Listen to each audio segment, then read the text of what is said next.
Let's pop out a chat and then make it really big because we've both been talking about how old man we are and can't see anymore. Absolutely. Go away, last pass. And a big one. You repaired TV and monitor, swapping caps with poor tools and very little experience. Can you make a video about repairing a monitor or TV? No, is the short answer. I've dabbled, but monitor and TV repair, if you either repair the caps or you need to be an expert in that, in power supplies, is my experience there. I really wish that they were more repairable. But yeah, I don't have any expertise there that I think is useful, personally. Right, past that. Hello, everyone. How are we all doing? I'm resizing windows. There we go. How's it going, everyone? Right, I've put the close sign up and locked the front door. I have, or Caradog did rather. He very confidently was just like stomp, stomp, stomp up to the front door, latch down. Which light switch is the front lights? It's the top right. Okay, lights off, you know. So, yes. Someone has to remember. Yeah, well, I didn't last week. And lights off, everything turned off. And just like, well, you open? Does it look like I'm open? Anyway. Hello, how are we all doing? Right. Do you fix cars? Yeah, do you sell beds? That was from a different shop, but actually had someone come and go, do you sell beds? And it's like, no. No, I don't. I do not. Look around. Yeah. Anyway, yes, hello, how are we all doing? Hello, Chris, Ducani, and Spud Nugget as well. All dreams fall down, hello. Thanks for the recipe. What about the Tabasco? I don't like hot sauce. I am a spice wuss. So, for me, barbecue sauce is getting cheeky as far as I'm concerned. So, I mean, I'm not terrible. I'm better than I used to be, and I'm an awful lot better than my dad. My dad is just like lemon and herb, woof, steady on there. And that's the reason why I'm a spice wuss, is because he was always just like, don't give the kids spicy food. They won't like it. And so we were never given spicy food, so we never got a taste for it. So yeah, for me, I am the whitest of white boys, and think barbecue sauce is pretty high end stuff. Hello, boys. Do I make pasta? Yes, I buy it from the shop, and then I pour it into the saucepan, and I make it hot. So yeah, it becomes the hot pasta. What's the plan for the stream this week? Well, today. Remember Black Book's TV show? Yes. Oh, I can't remember what the main character's name is from Black Books. Someone remind, what's the main character's name? But I relate to him so much. Like, I try not to be that way because it's not great. Bernard, yeah, that's it. Or Bernard. I'm going to go with Bernard. I guess it slightly depends on whether they're fancy or not. Bernard. Yes. No, it's Mrs. Bouquet. Yeah, that's one of the best gags on British television in the history of British television. Anyway, I'm gonna give you a damn good thrashing. Yeah, I relate to Bernard a lot, but also I try not to be like him because that's not a great role model, you know. So yeah, although the actor is great. Caradog is Manny. I don't know. Have you watched any Black Books? No. Yeah, no. I wouldn't say Caradog is Manny. But yeah, nice video yesterday. Thank you very much.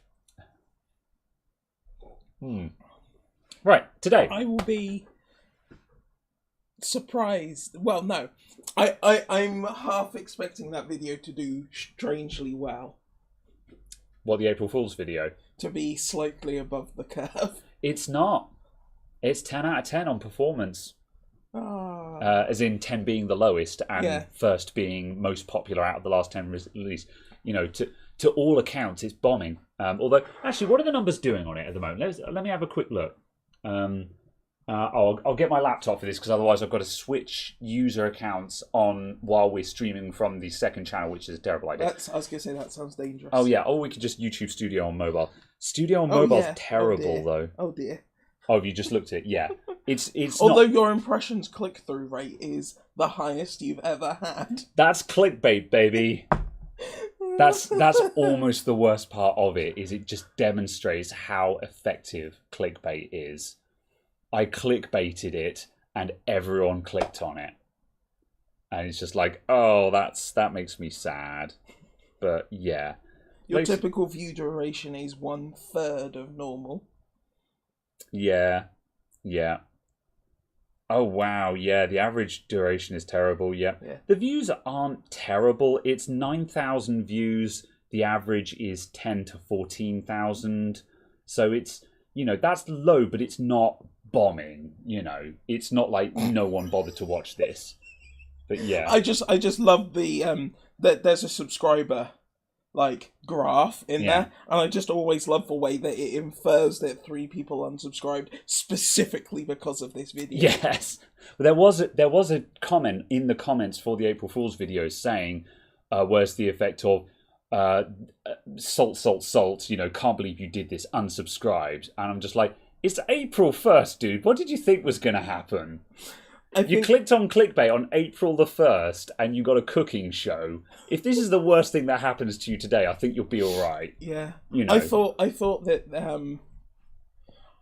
the one that oh god, I've genuinely just forgotten what the channel's called.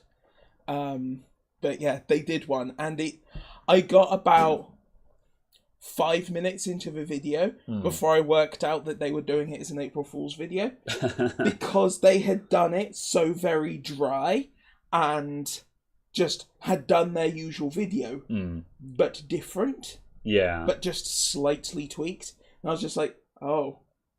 And I was like, they're being awfully sarcastic and awfully rude about stuff. Basically just making one of their videos but saying all the things they're not normally allowed to say. And I was just like, what's going... Oh, okay. Yeah, this is the day when they can actually say what they really think, you know. It was also just all the fact of, yes, they were making fun of an awful lot of console fanboys and stuff. And I was just like, yeah, I don't know. It's silly. Enjoy what you enjoy. Yeah. But anyway, yes, what are we doing with this computer? Right, so this is the computer that I refer to as the Lianli. So this is the shop demo PC. This computer was built specifically. Well, it was built for reviewing stuff because. It's the shop demo PC. The PC for the shop to demo. Yes. It's designed to sit in the shop and look very pretty. That's its objective in life. It's a showcase PC. But also, I built this as a response to the 5700 XT video. It was a 5700 XT you have, isn't it? I do. Yes. Yeah, the special edition one. Yeah. Yes. Yeah. It was not just the 5700 XT. Yeah. M&S's 5700 XT. Lisa Sue's 5700 XT. Absolutely. Hashtag who's Lisa Sue. Anyway, but yeah, I built this one up as a response to that video because, I'll tell this story for those of you who haven't seen it, but just to say sort of like I did actually learn something from that is, when Caradog bought a 5700 XT, he bought the 50th, what was it? The 50th anniversary edition. Yeah, 50th anniversary edition of it that was signed by Lisa Sue. And basically, I was very excited to look at it, and I understood that it was a special graphics card, but I was just horribly underprepared. I didn't have a really good computer to lob it in. We didn't have a testing suite really set up or anything like that, and we were just not prepared. And it was, and I'm to this day I am the big sad about that video. And so the idea is that I when I got this shop, I was like, I want to build up a killer demo PC. So if something really special crosses my bench again, I've got a really nice computer that I can put it in and be like, here's this really nice graphics card in a really nice computer that's actually going to stretch its legs and demonstrate it properly, So that's why this thing was built up. So, however, what we're doing with it today, we're swapping the power supply. It's currently got a GameMax 1000-watt power supply in it, which is a great power supply, and it looks really cool because you can see the RGB GameMax logo showing through the mesh on the side, and that looks really cool. But my beef with this power supply is that it's really loud, and that annoys me because, again, customers... Unrealistic expectation of yeah. silence.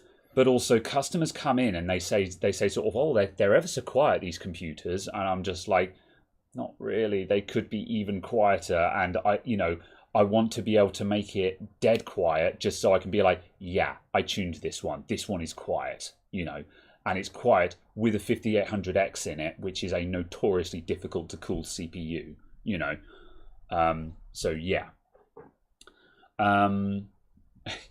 So. Oh my God, Chris! I've just seen that smiley you've put. That is a terrible smiley. Right. So, oh no, I'm just catching up on chat, and this is another thing I wanted to mention about the April Fool's video. Stephen G kind of hits this one on the head, that the extent you went to making your kitchen look like a proper DOS hole was amazing. Well done. That's just how my kitchen looks on an average day, And loads of people. There were several comments of people being like, sort of, "Oh man, I'm amazed at how you managed to do this straight faced," and I was just like, I wasn't joking. That's an average dinner for me. This is what that's a dinner I could, this is something I could. I was impressed by once a how week. tidy your kitchenette looked. I was going to say, I was like, I even wiped the cooker down before filming, So I'm just like, oh. And like Katrina was just like sort of, oh, that was amazing. You were really convincing. And I was just like, convincing? Oh no. So... Clearly, people think you're doing an awful lot better. Yeah, audio's a little bit quiet. It does look a little bit low, actually. Let me just see what I can do about that. Hang on a sec. Filters. I was changing things about recently. That's how it normally is. I'm just gonna. I tell you what. I'm just gonna bump it up a notch. 4 decibels of gain. Don't just jump straight to 30 like that one time. Oh God, yeah. I was very pleased that there was a limiter. Yes, that's why you always set a limiter. So I was listening to it and I was just like, oh wow, you can tell that that's gone very loud, but also a case of it hasn't actually gone very loud. If you're a streamer, put a limiter on your microphone. Because every now and then, I'll be watching someone stream and something will happen that has them in hysterics. They'll be like, "Wah!" And I'm just like, ow. Put a limiter on your microphone. They work wonders. Yeah, I need to reconfigure my entire microphone setup. Because I'm still 90% certain I'm compressing myself into the Stone Age. Mm. But I'm also uncertain because it sounds absolutely fine in everything other than Phasmo. Yeah.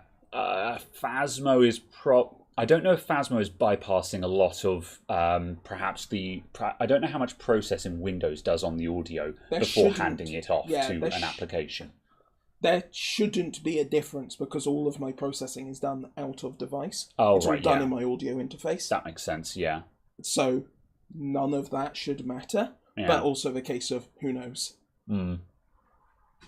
Fair enough. Paul Turner says, I do now imagine that you narrate your entire life like it's a Let's Fix video. I mean, I don't do that when no one's around. However, that's the thing, is just I just say what I see. And I picked this up off my dad.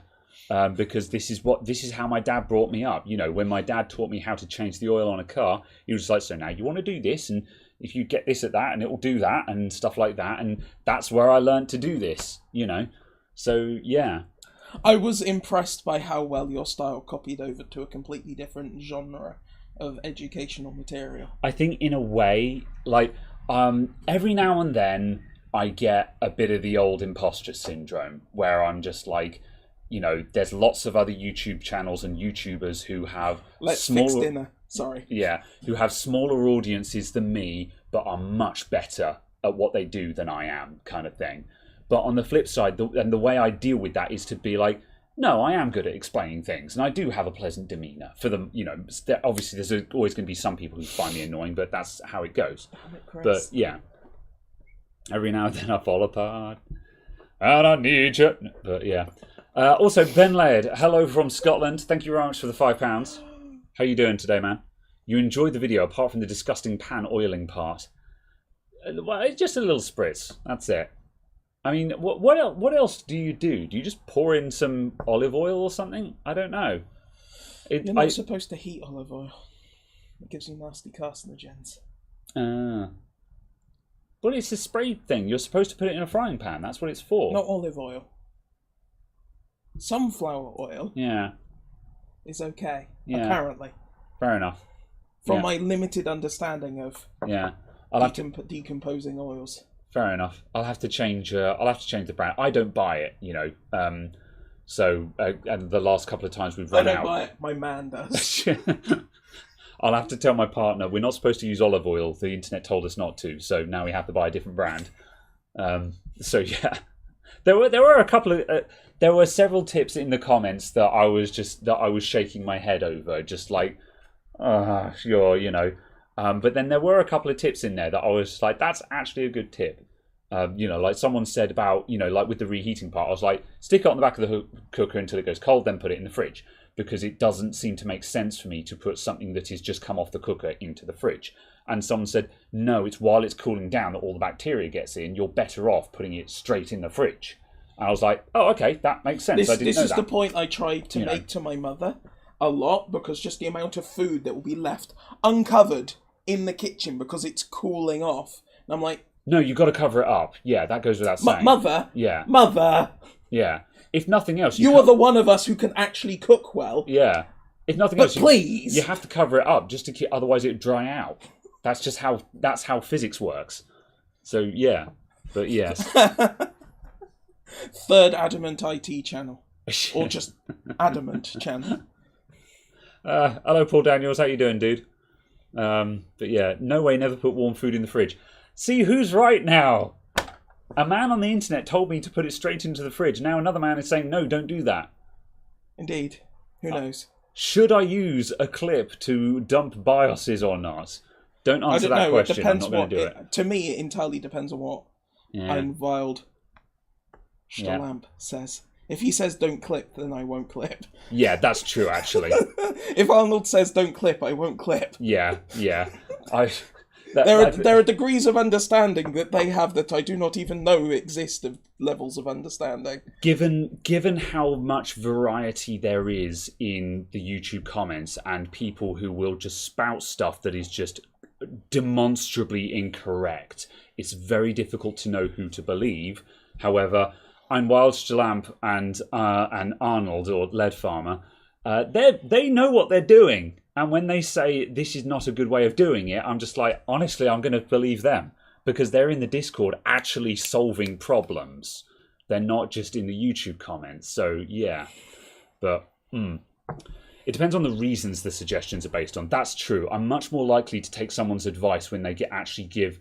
Like, when people are giving advice, especially when people are giving criticism in the comments, if someone says, don't do this because of this, try this because then this will not happen, or it will do this instead, I am 100% more likely to take that on board.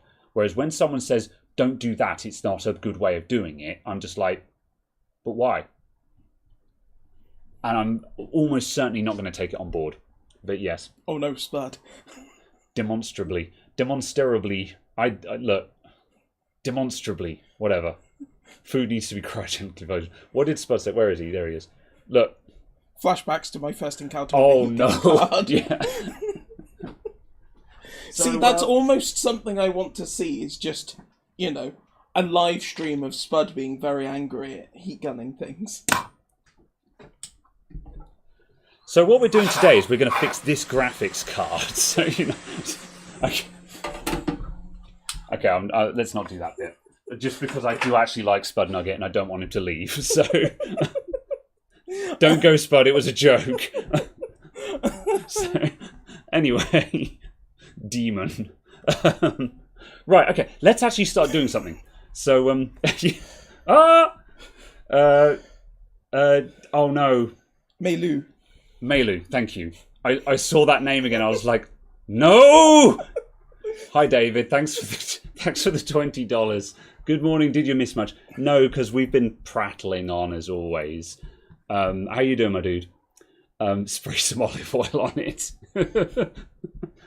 Oh god, like that would actually be very funny if I did an April Fool's mashup where I do a laptop repair with cooking ingredients, because loads of people on the April Fool's video were going like, sort of, should have changed the thermal paste, and it was just like, oh, that was a good one. But what I should do is just use olive oil in place of flux or something like that when fixing a laptop, because it'll probably work. Right. Anyway, today. This is the Lianli, and we're changing the power supply in it because the power supply is really noisy. I've got a second-hand EVGA Supernova 750 here, and we're going to lob this in there. This isn't a super fan. This is a nice power supply.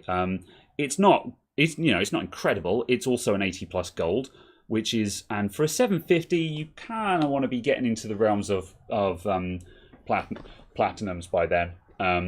But the Game Max that's in there, as I say, is too loud, and I want to put something in that's quieter. Oh yeah, also I was going to put in some braided extensions. Ugh. Because I have some braided extensions spare, and I'm like, I'm going to stick braided extensions in there just because I can. Because, like, I was trying to build this thing on a budget, but the budget for this computer has kind of gone out the window. And at this point, apart from my computer at home having a better graphics card, this is probably the best PC I own. And I'm like, it kind of deserves me to actually do all of the finishing touches on it. I'm going to a LAN party in a couple of weeks, and I'm seriously considering taking this with me instead of my Fractal at home. It will also save you 20 kilos in shipping weight. Yeah, just because this is a lot easier to move. The Fractal is big, heavy. It doesn't like being moved about. And also I know that LAN party doesn't have a lot of space, so I know the computer is going to be sitting on the floor. And I don't want to put my Fractal on the floor. Whereas this is a much more robust case. And I'm just like, I'm probably going to take this instead. Yeah. So yeah. Anyway, so let's turn it off and we'll start taking it apart while we waffle. Let's see. Fill a custom loop with olive oil. Oh no. Change the fan in the noisy PSU. That is something that I will want to do. I don't know why that's not shutting down.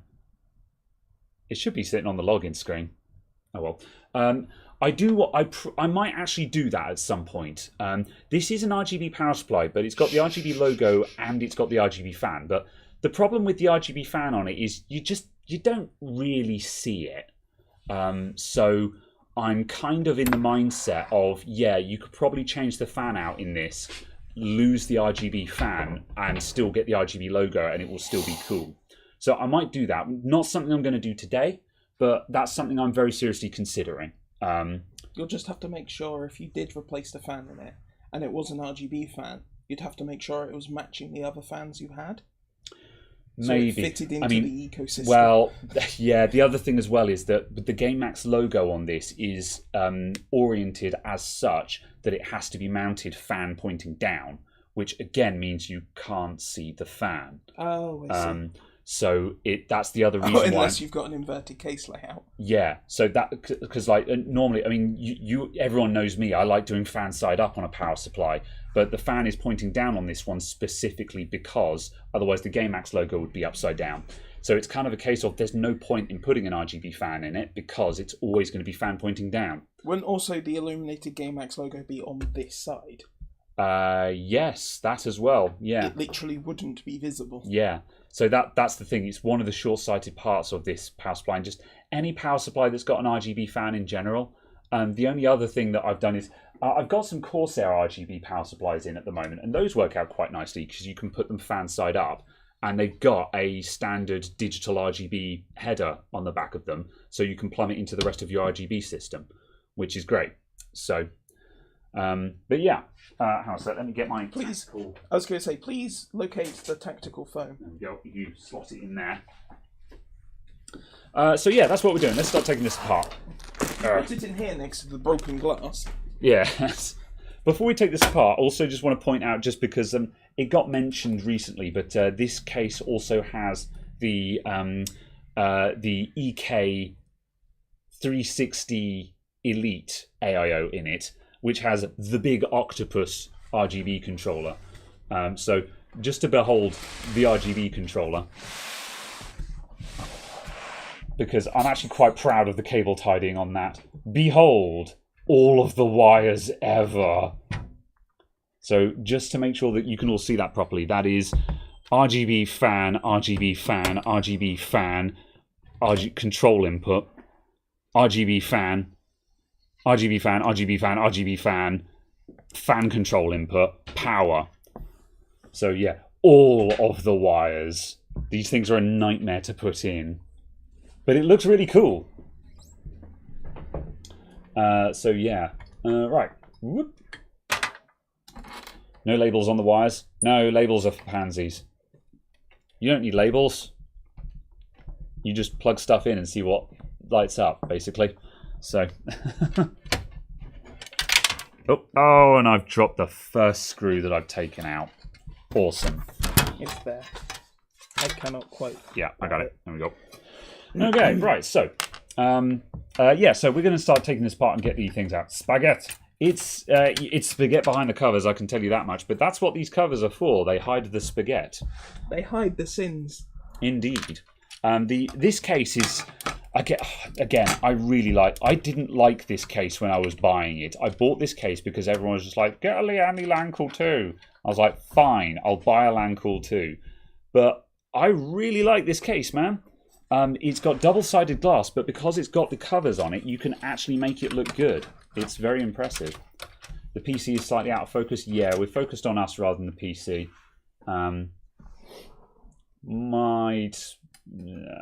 Yeah, I don't know. It's up to you. Caradog is in charge of photography. I'm absolving myself of responsibility. Yes, basically that. House lights dip when it switches on. So yeah, well, it's in the middle of the desk at the moment. We might need to pull the focus back a little bit because yeah, the back of the PC is just out of focus at the moment. David. My God, what is it again? Malu. Yes. David Malu, thank you very much for the Canadian. Same case that I use. Good choice. No. Shush. You shush. You got this case because of the video? Yeah, as I say, I'm actually still very happy with it. It does still bother me that it's a bit of a DLC case with its heckin' DLC Type-C. Although the Type-C connector on the top is supplied as standard now. I will assume absolute responsibility for that. I assume that Liani saw my video and were like, wow, we'd better change that. So, right, Caradog is slowly... Oh my God, it's not just cable tied, it's zip tied to the case with these attached to it. But of course. What do you mean? You had these. Oh, I see. Around this. Oh, yeah. And that on its own was then cable tied. Yeah. It's because it was built up in layers, okay? I'll go in with the snips here. You also need to do the CPU snip. Let's go in and zap these. GPU repair when? Soon. That's all I'm saying on that. I do want to get into GPU repair. You also need to do this one. But, yeah. Not there yet. I'm going to go in. There we go. Belt and braces, yeah. Apropos to absolutely nothing. Yeah. I found that several people selling those on AliExpress. I found some people selling them for like 40p with £5 shipping. And other people selling them for £1 with free shipping. And I was just like, I guess I'm buying the ones that are £1 then. Yeah. I was just so confused by like the way they've done their price. Also, this one. Oh yeah. I'm just giving you the bloody snippers. because you're doing this bit at the moment. I'm happy to pitch into this, but you're just there and doing it, so I'm just going to let you crack on. Right. I'm trying to not be destructive, but, well, it feels like we're well past that. Yeah. It's okay. I'll let you do the second part, which is tidying it. Yeah, okay. Tell you what, you take it apart, I'll put it back together again. Let's see. Don't listen to the money. More laptop repairs. GPUs are boring. Yeah. Well, yeah. I want to do a balance. I want to get a rough... I kind of want to do a how to approach GPU repair video, I guess. Can I have a screwdriver? That will do. Yeah, that should be good enough. Yeah, I'd like to do a sort of a how to approach GPU repair where, like, if nothing else, I want to do a video where I discuss the topic of it and, you know, specifics of, like, no, heat gunning doesn't work, here's why, and, like, this is how you start off. You know, you want to check these rails.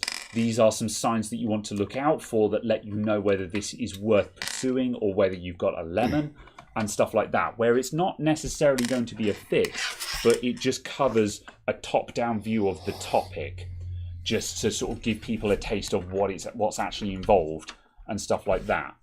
So, you know, that would be a thought. Do I build any M80X, or do you find that not many go for that form factor? I do. I generally avoid micro ATX stuff because you can get really compact ATX cases these days, and I don't think micro ATX actually brings anything to the table, because you start having to compromise on component selection, and you only actually save maybe an inch off the top of the case. And I just think that you're better off getting a compact ATX and having all of the choice. If you take out those thumb screws there and there... Yeah, I'm just trying to work out why I can't lift up the power supply. Oh, I see, yeah. Is this jamming it? What is it? No. Is there a screw in the bottom or something? Shouldn't be. I'll let you struggle with that. What? You totally missed yesterday's upload. Oh, yeah. Use your subscriptions page. Don't use the YouTube homepage. Use the subscriptions page and you'll never miss anything. And if there's too much on your subscriptions page, unsubscribe from the ones that you don't watch. Free yourself. Free yourself from the algorithm. It's in your hands. You can still do it. Let's see. Thank you for inviting this channel. Good. I'm glad you're having fun, my dude. Oh my god, why is there a cable tie? Why is there a cable tie? Oh. Why is there a cable tie? I'd forgotten that was there. I'm sorry. I can understand your frustration now. Let me get that for you. So the reason why that cable tie is there is that there is a slight bend in. Hang on a sec. I need to support the power supply so I can get the cable tie out. There we go. There's a slight bend in the fan grill that causes the fan to rub. So I've got a cable tie in there just to pull the fan grill down. I'd forgotten it was there. I'm sorry. That was my bad. You may continue. So, use the subscriptions page is terrific. It is. It is. I always use the subscription page. And like the only problem with the subscriptions page is obviously it's not going to give you discovery. However, you can get discovery from related videos, you know. So imagine discovering new content on YouTube. Yeah, well, now and then I do. And not just watching the same 4 creators over and over again. Yeah, well, I do... Just like listening to the same 2 bands from the 90s over and over again. Oh, that one hits a bit too close to home.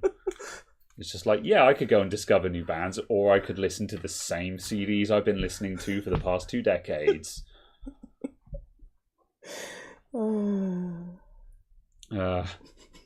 People who only use main YouTube page boggle the mind. Yeah, well, you know, whatever works for people. But as I say, you know, again, whatever you change your what you want to do is change your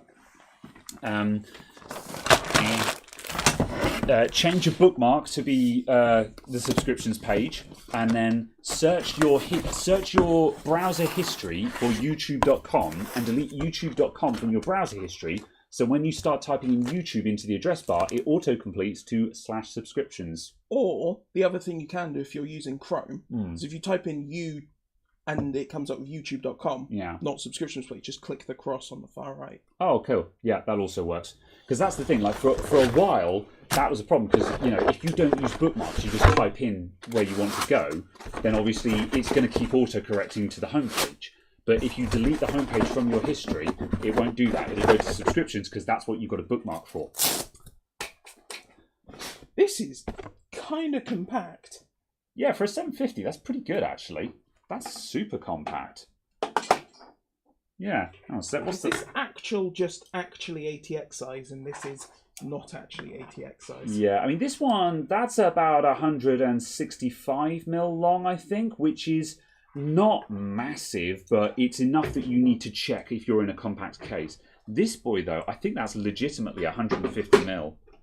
Yeah, that's 150mm, and that's natty. Yeah, that's actually really nice. Like, if you're building a compact case like a 220T, that is an option for a fairly high wattage power supply that will actually fit nicely. I'm not sure why you need braided extensions on some of these. Mainly just these because look actually quite nice. Yeah. I'm just a sucker for the individual wires. Although that much being said, that confused me. Yeah, that much being said, I might not bother for the CPU cable. With no, the CPU cable. I think I'm probably only going to put in the the ATX and the VGA extensions. And yeah, I'll just hold the CPU extension. Because yeah, the CPU extension, you only see an inch of it if you go looking for it. Whereas the ATX one, obviously you've got the big sweep coming in, and the graphics card ones. Now I've got this 2070 Super in there. That's got dual 8 pins going to it, so I've got quite a lot of power going up there. Oh yeah, hang on a sec.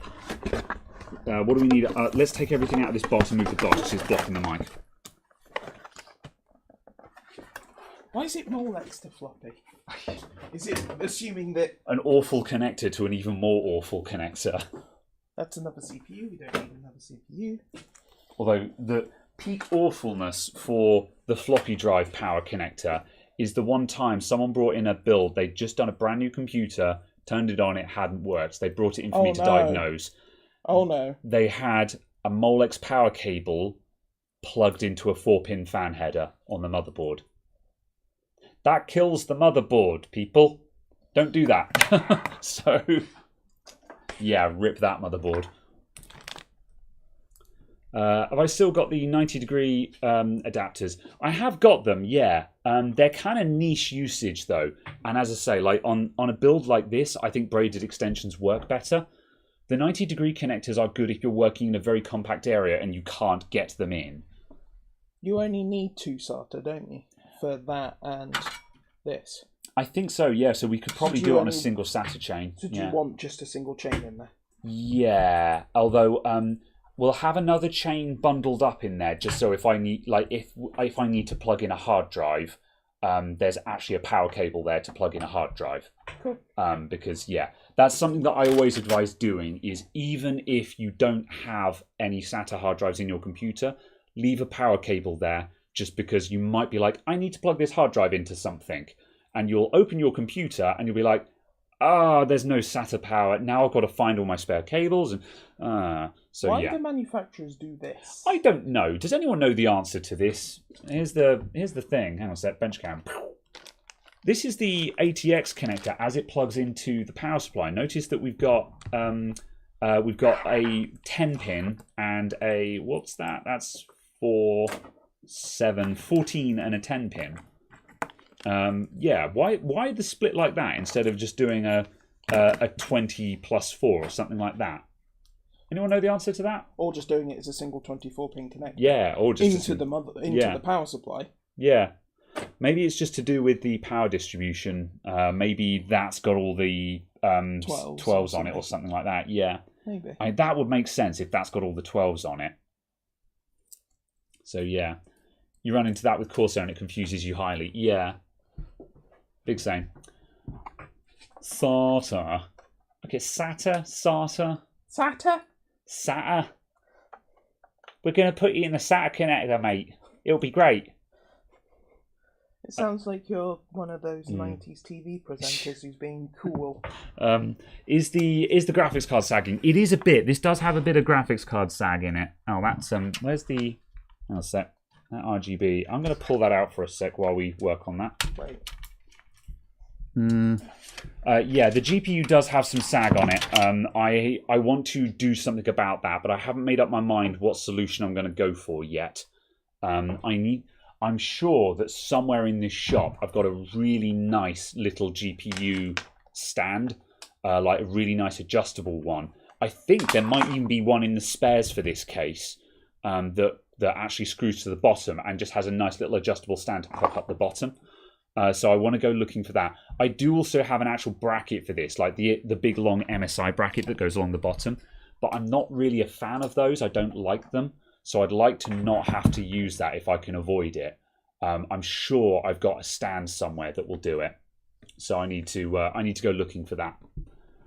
You got a Fantex PSU with that? Yeah, it's got an inline capacitor there. Yeah. Does anyone know if those capacitors make a difference? Because there are a couple of. Apparently, they make a difference on PSUs that fail to regulate. Interesting. Yeah. Do you want it that way or the other way? Can we go fan up? I mean, if you want to. Yeah, or where's the? Oh, this is not. Oh, I've got the thing. Yeah.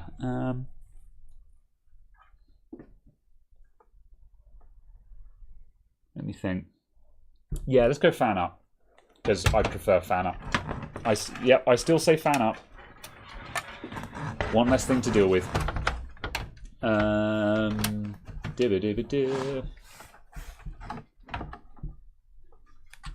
Oh, hold on. Oh, yeah, it's not. Oh, that's another reason why. Yeah, this case doesn't actually have an invertible bay. Yeah, fine. Fan down it is. The case itself doesn't actually have an invertible bay. So I mean, you can just about get away with it. Yeah. So you can stick those two in. Yeah, so we could do the two bottom, but that's pretty jank. And if you have to start doing stuff like that, just flip it over. At that point now, we're just starting to jump through hoops in order to achieve that. So. Your power supply has an eco switch.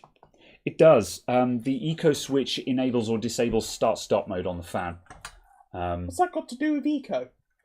I think the idea. I think the idea is it uses less power. No, actually, I don't know. They may have just called it a silent switch. I don't know why they call it an eco switch because it's a silent switch. If you've got the eco switch in the on position, the fan will stop under low loads, which may or may not be beneficial depending on the setup. You might find you might find that you're better off having the fan just spinning at low speed all the time to stave off heat soak, which I'm probably inclined to do with this setup. However, on the flip side, if you allow the fan to stop, you're going to have less dust ingress because if there's no airflow, then there's no dust. So, whoop. Used to 3D print your own branded GPU anti-sags. Yeah. I suppose, yeah, that's not a bad idea. 3D printer is still on my list of things to get for that kind of thing. Use a figurine of sorts. That's also a good idea. You need to toggle like the new GPUs come with. Yeah.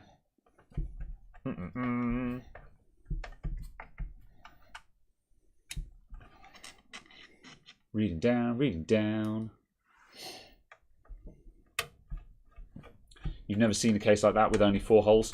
Yeah, it's not common, and it annoys me when I see it because it costs them nothing to have the inverted holes on as well.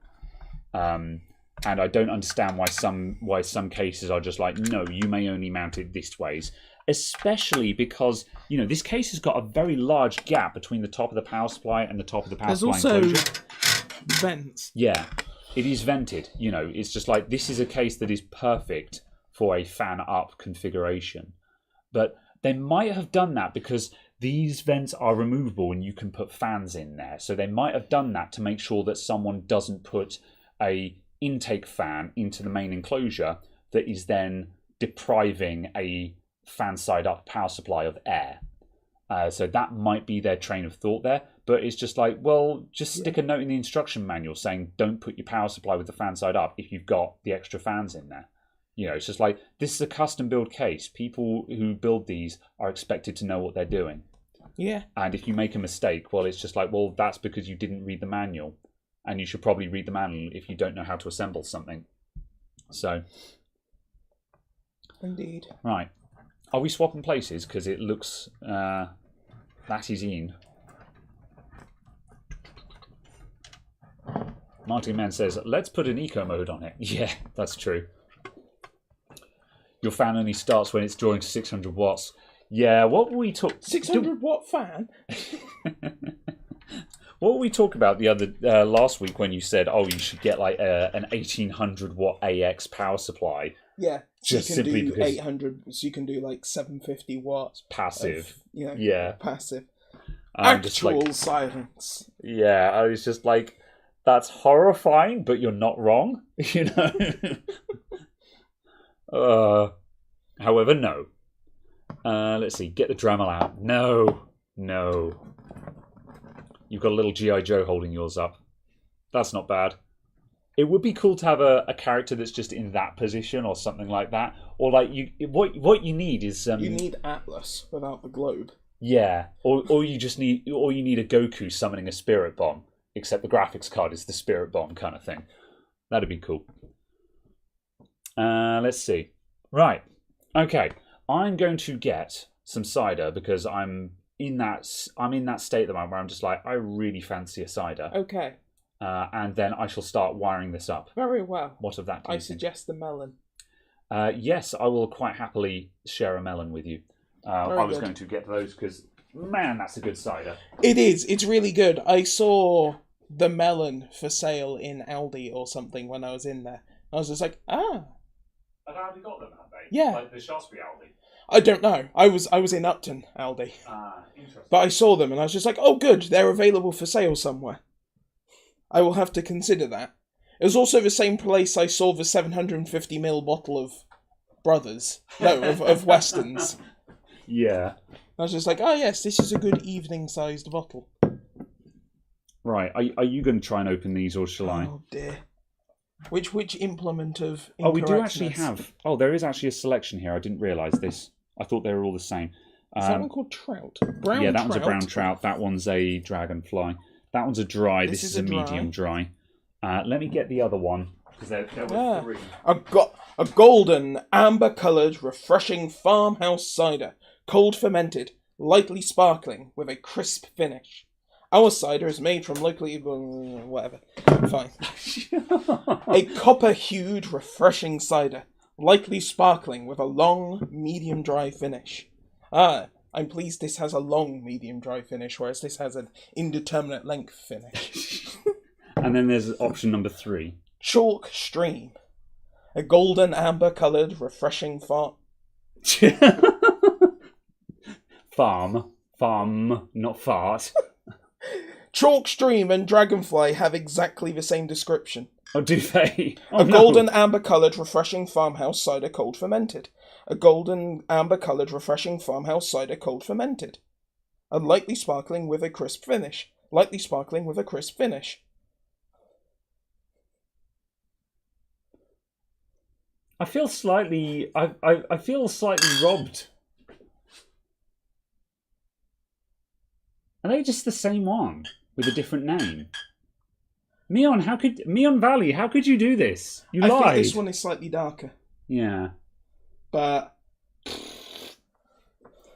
I wouldn't want to select them without having them next to each other. Weirdly, a label on. Weirdly, this one is marked as a medium and that one's marked as a dry.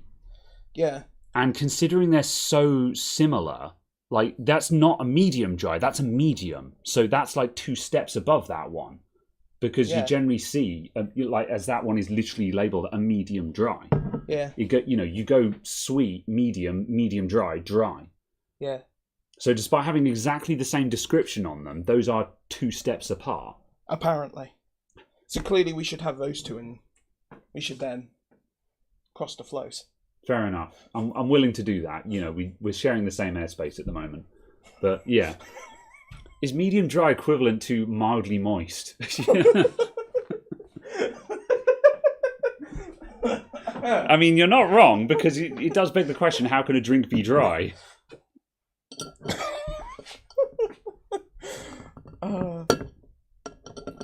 Yes. Right, let's make everyone really mad about how I do this. This also feels like it's, describing an artist's period. This was their medium dry period. They were particularly focused on the 1920s art style of. With a sparkling finish. If you got to know them nicely, they often gave you a sparkling finish.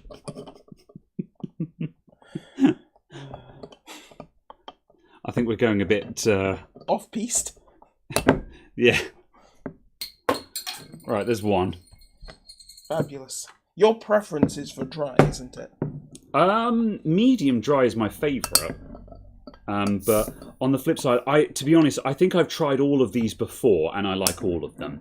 Dry can be a bit hit and miss, because sometimes like dry farmhouse ciders really are just like, bloody hell, this is battery acid kind of thing. Some farmers have a weird sense of taste, in my opinion. Whereas there are other times where, I think I think medium and medium dry is where it's at, because there is enough flavour in there without it, while still being accessible.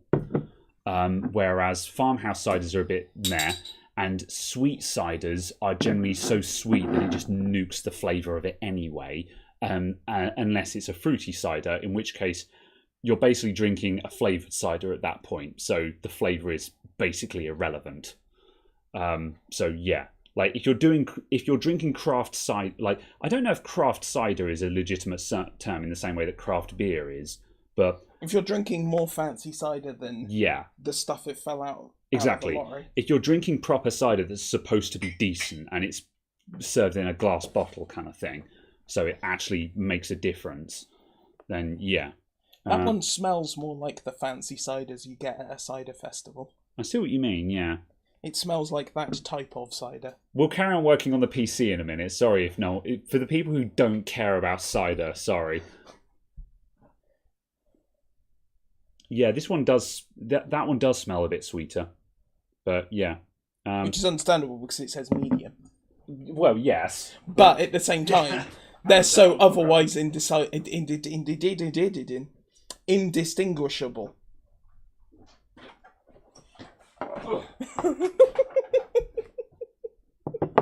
Normally I just wouldn't care about just trying a bit of every bottle kind of thing, but we're on stream, so this is how we're doing this now. I'm going to try a bit of that.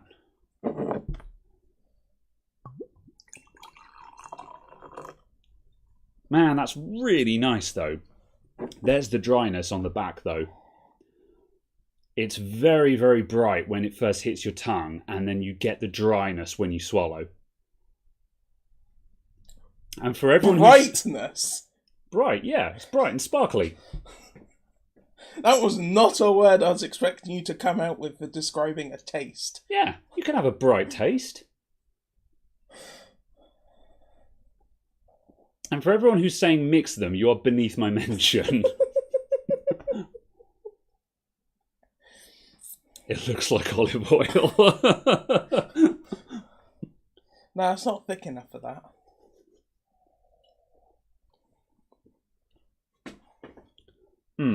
Okay. That is not an overly mediumly tasting medium. In as much as it doesn't taste like diabetes.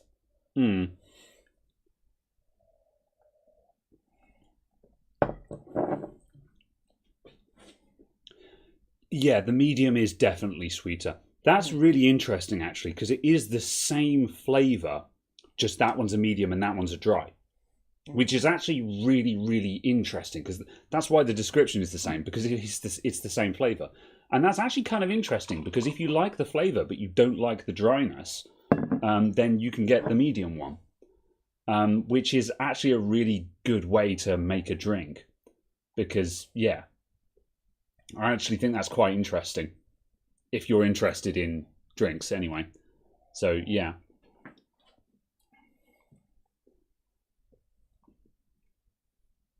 Can you taste the difference? Yeah. Yeah. This one tastes slightly more champagne. Yeah. It's the aftertaste, isn't it? The taste when it hits your tongue is exactly the same. It's the back of the flavour when it hits the back of your throat afterwards. It does. It's very interesting, that kind of slightly champagne-y taste to the same thing. Yeah. They're both cracking good ciders. Like, there's just, it's very difficult to describe without sounding just really pompous. But yeah, I don't know. I like cider. Yeah. Yeah. Which one do you prefer? Probably the medium. Yeah, fair enough. I shall carry on with the dry in that case. Because I'm not going to carry on drinking my cider from a mug. But yes. Right, I'm going to start wiring this guy up. I think I would start with a medium and then move on the chalk stream and then go on to a dragonfly after having a bottle kind of thing. I'll tell you what else I'm going to do while I'm working on this. This is a bit that I actually missed in the review of this case. Can you switch over to bench cam a sec? Yeah. So, there we go. So this strip here that covers the cable tidying, I lamented in my review of this that it was not removable and it was riveted in place and actually quite difficult to move around. That was actually incorrect. There are actually screws just above it. You take those screws out and you can turn the whole thing over to move it across, which is what I'm actually going to do now, just to give myself more room to move, or at the very least just to give myself more space to wire the case up. So I'll take the graphics card out and proceed with that. Have you unscrewed it? I have not unscrewed it. I'll unscrew the graphics card and then I'll take the graphics card out. Heckin' big boy trio. I'm kind of interested in the Supreme X editions of cards just because they are a little bit silly. Yeah, I mean, certainly they're very much in the camp of let's just put a massive hecking cooler on it. Yeah. And for graphics cards, big cooler is better. My problem with that is it means giving money to MSI. Yeah, possibly. I can see the concern there. Right, let's start undoing this. Yeah. It's one of those things though where you start getting into stuff like that. It's like, well, okay, whose parts are you happy to deal with? Which companies are you saying that it's okay? Also, I didn't easily spot your big screwdriver in the box down there. Yeah. Where has that wandered about to? So I'm just going to quickly recheck that I didn't completely miss it. There. He completely missed it. The screwdriver that was pointing at me. Yeah. Threatening me. It was sticking out of the box. I'm not sure how you didn't see it, but yeah. Still can't beat Big Clive carbonated wine streams. I need to tune in for a Big Clive live. I was half expecting you to say, I need to carbonate some wine.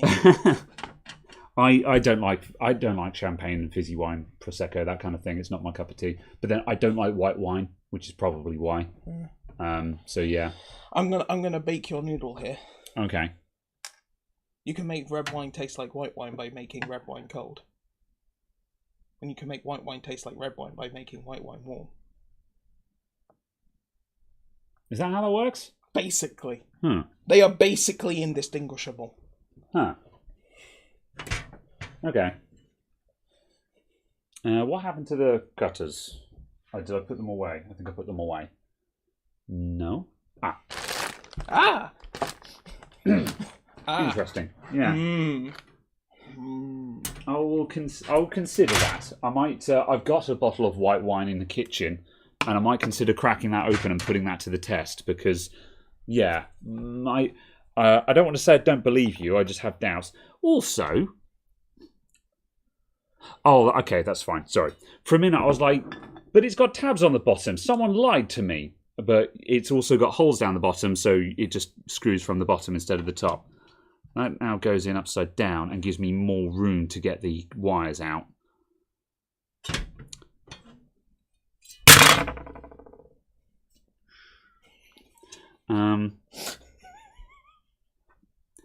You haven't even drunk that much. Look, I'm thinking. I'm basically. What are you thinking about? What I'm thinking about is. So it was mounted thusly. Okay. Which doesn't give me room to get the ATX cable out without a lot of grief. So what I can do is I can invert it and put it in thusly, and now I've got lots of space. Or I can leave it out, plug all the wires in, and then cover the wires with it once they're already plugged in. Which obviously... I also would then state that it means that you don't want the extension. Yeah, that's just it. Because at that point, it's actually quite a difficult turn for the extension to make there. So I'm going to invert. I'm going to go with the inverted option. So yeah, I'm going to do that.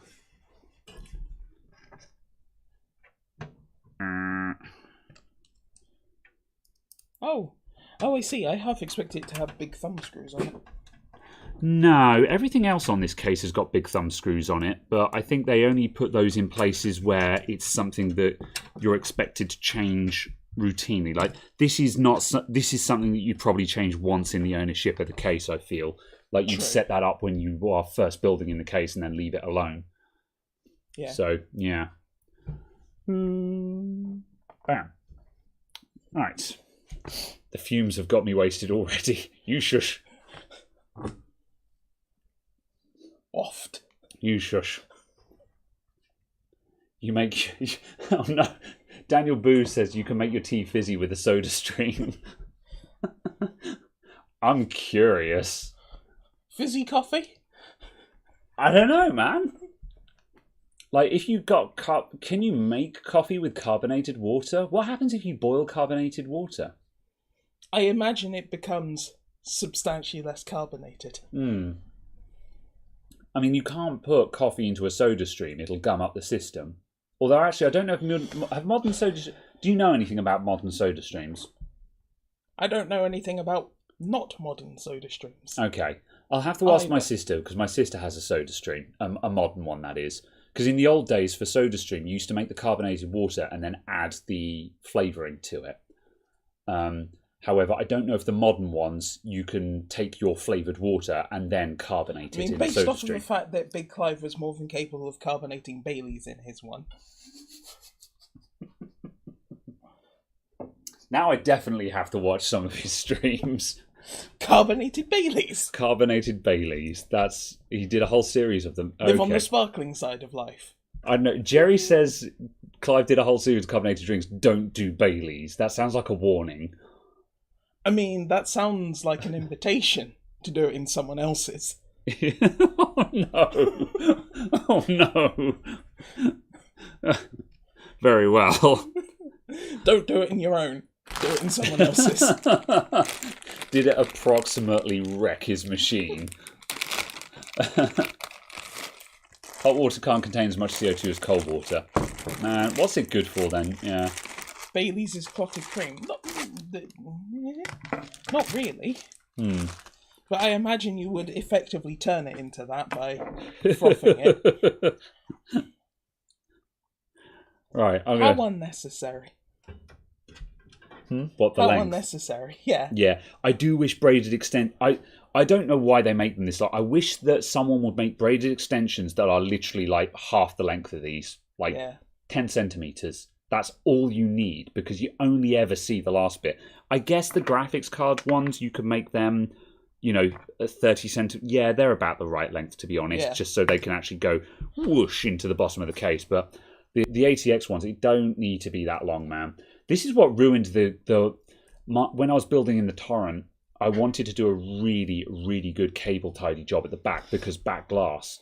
But because of the braided extensions, it just couldn't be done, because I had so much excess that I had to bury that it couldn't be done. The only thing I could do in the torrent was just tie it all back.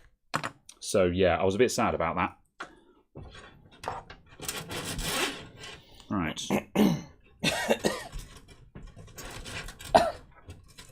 claggy. Yeah. Oh, that's... I'm going to put a comb in this before, just straight away. Ugh. How many frags do a game does this bling add? All of them. All of them. I mean, each of these combs that I'm going to add to the cable is worth another 10 FPS. Granted, that's in CSGO, where you're already running at approximately 10,000 FPS anyway. But still... I am surprised, I guess, slightly, by the fact that CSGO is remaining relevant because of its CPU boundness. Yeah. Oh, that's actually too long, that comb. Am I going to snap the end bit off? I think I will. Oh, I see, it's too wide. Yeah. Too wide, yeah. Why am I going mad? Oh, so, I'm going to actually plug this in first. Yeah. Combs are surprisingly awkward, but if you do buy braided extensions, make sure you get combs for them, because otherwise they won't go straight and you just won't get the finish that you're hoping for. Much unnecessary. They look great though. They look absolutely fantastic. I love them. Oh. It just makes me particularly sad that like custom cables are like £1,000 a meter. Yeah, custom cables are obnoxiously overpriced. And it amazes me that they're so expensive when braided extensions are so cheap. When they're basically the same thing, just with a different plug on the end. Yeah. Yeah, this was the thing. When I was doing the fractal, I did stop and think for a bit while I was building that. I was like, should I get some cable mod cables or something for this? Because this is supposed to be like, this computer is at the point where this is supposed to be my dream build now. This has got a 5800X in it, a 3080 Ti, 32 gigs of RAM and stuff like that. Like, this is a dream spec for me. This is the fastest PC I've ever owned in my life. Like the fastest for the period PC I've ever owned in my life. And I've just bought a top of the line case for it as well. If I'm going to do custom cable, this is the time.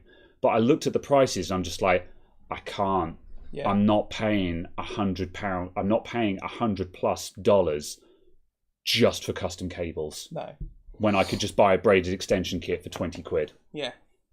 I can't. That's too expensive. And I don't understand the price. Yeah. Consider, I know, like once you've got the kit to make custom cables, like, man, it's not expensive. It's not difficult. Once you've got the correct crimping tools and stuff like that, like the startup cost, obviously, because I'm seriously considering buying the correct crimp tools for making custom cables. Yeah. Because I can't sleep. It's also just handy to have to fix random power supplies that come as a mess. Yeah, exactly that. And yeah, just because you could do custom cables, and instead of having to buy a full kit, you could just make just the ATX and just a couple of VGA cables, and stuff like that, and just do your own cable mod. It's kind of one of the things where basically you could just buy an extension kit and just lop off half of it, kind of thing. Yeah. Or you could just change the connector on the other end to actually just be the one that goes into the motherboard. Yeah. Sorry, into the power supply. Yeah. Yeah. And instead of it being an extension, it's actually just the entire cable. But yeah. There we go. That's a couple of combs on that. So now I can train this cable, as it's known as. Yeah. And for those of you who don't know, could you switch to bench cam, please? Oops. Yes, I can. So I've put on the comb. So as you can see, that's holding all of the individual braids in perfect alignment now. So you get that lovely parallel wires effect. Whereas without it, when you bend the cable, it just does that. So that, and you can't fix. You can try and adjust it, but it's very difficult to fix that. Whereas with the combs in, it goes correct. But you have to do what's called training, which is where you just gently bend and adjust each individual wire, so it's naturally making that bend. And you need at least two cones to do this, and you just sort of maul it about and just gently shape it until you have a natural curve in the wire. And you get that, you can see it's gone correct there. I've just got to fix the back there. And so then when I actually put it into the case and we've got that 180-degree turn, we get really smooth, perfect wires. That's the effect I'm going for. And it just looks absolutely spot on. So that's what we're trying to achieve here. You can get RGB ones on AliExpress for 25 quid. I'm curious about RGB extensions. I'd be interested. You could switch back. I'd be interested for that just on like a GPU run. Yeah. Just I've trained that in the wrong direction. I've also switched to the wrong camera. Did you momentarily switch to face cam and just have your forehead? No, I switched to the cam link. Oh, okay. Because I just went, oh yes, cam link for cameras. Yes. And I went, wait. We're not using the cam link at the moment. So yeah, I do like the idea of RGB extensions, but I don't like the implementation I see for most of them, because most of them just have just some kind of cover over the cable. And I get that, because like, how else would you do it? But at the same time, I'm just like, it's not really a light up cable. It's just a cover over the cable. I just thought of something that I'd half expect from AliExpress is for you to get really cheap replacement cables for power supplies. Yeah. And it's just a generic cable. And then it includes in the box a pinning tool. And it literally just goes, finish it yourself. Yeah. And then you have to unpin your power supply cables, stick your connector on the end. Speaking of AliExpress, you were telling me just before we went live that you purchased a lot of mouse switches. Wasn't that many? It was only 10 of each. And how many each was there? 10 of each. I bought 4 sets of effectively primary clickers of the micro switches, and then a set of 50 of the soft touch tactile buttons. Yeah. I bought 90 switches. I was about to say that's about 40 of the primary clickers then, plus the 50. Yeah. So what's your plan with that many? Are you actually setting up shop, or did you just want stock? Not specifically, not a case of setting up shop per se, but it was a case of I can buy a set of 10 off of AliExpress for the price I can buy 2 off of eBay. Yeah. So I might as well buy the 10 off of AliExpress. Yeah. Because the soft touch tactile buttons I have to get off of AliExpress. Yeah. And they're coming from the same shop, so they'll get delivered in the same box. Understandable. So I'm waiting for one, so I might as well just get all of them, kind of thing. That was purely my thinking. I can have 10 for the price of 2, kind of thing. And I want to redo all of my mice, and I'm going to use... And basically what I was going to do is I was just going to use a set of switches, solder them in, see what that mouse felt like, take those ones out, put a different set of switches in, go, what does this mouse feel like with these switches? Yeah. And just do that, and then just kind of see how they felt different. Yeah. Because, as you said, you did your mouse. Yep, I put Kale Teal switches in my mouse last night. I was recording the video for the Pure Track promo. And I put teals in mine, and I haven't done a gaming session with that mouse yet. I've just I finished off the video and went clickety click. Yeah, it works. It's got new switches in it. But I got it home and just a couple of clicks. I didn't do a gaming session, but just with a little bit of clicking around the desktop, I was like, damn, that feels really nice. I'm sold on putting Kale switches into any mouse that I own as a main mouse now. Yeah, like if I buy a new mouse, the first thing I'm going to do is swap out the buttons in it. I need to see what buttons you get in like the £20 Logitech keyboard and mouse sets. Well, they'll just be on-runs, I assume. Well, I don't know if they would be, but if they are, just the most pointlessly pimped out mouse. I mean, do you want to take apart? Do you want to take apart whatever it is over on that set over there? Because that's that's just the cheap Logitech wireless keyboard and mouse set. Yeah, my only concern is messing up the skates. And I'd rather not do that on something that's nice enough. I think. I tell you what. Have a look. There's a on the cupboards there. There's a Logitech box with a keyboard and mouse in. and I've lost the receiver for those ones because these aren't unifying, which sucks. What? Yeah, I'm angry about it as well. Excuse me? Because I've lost the receiver for the box that's on the middle shelf left down there. This MK. Yeah, that's right. That should be a keyboard and... Or is it this one? That's just a random one I've got. But in the box, you should find a full keyboard and mouse set, but no receiver. Because I think I left the receiver in a customer computer.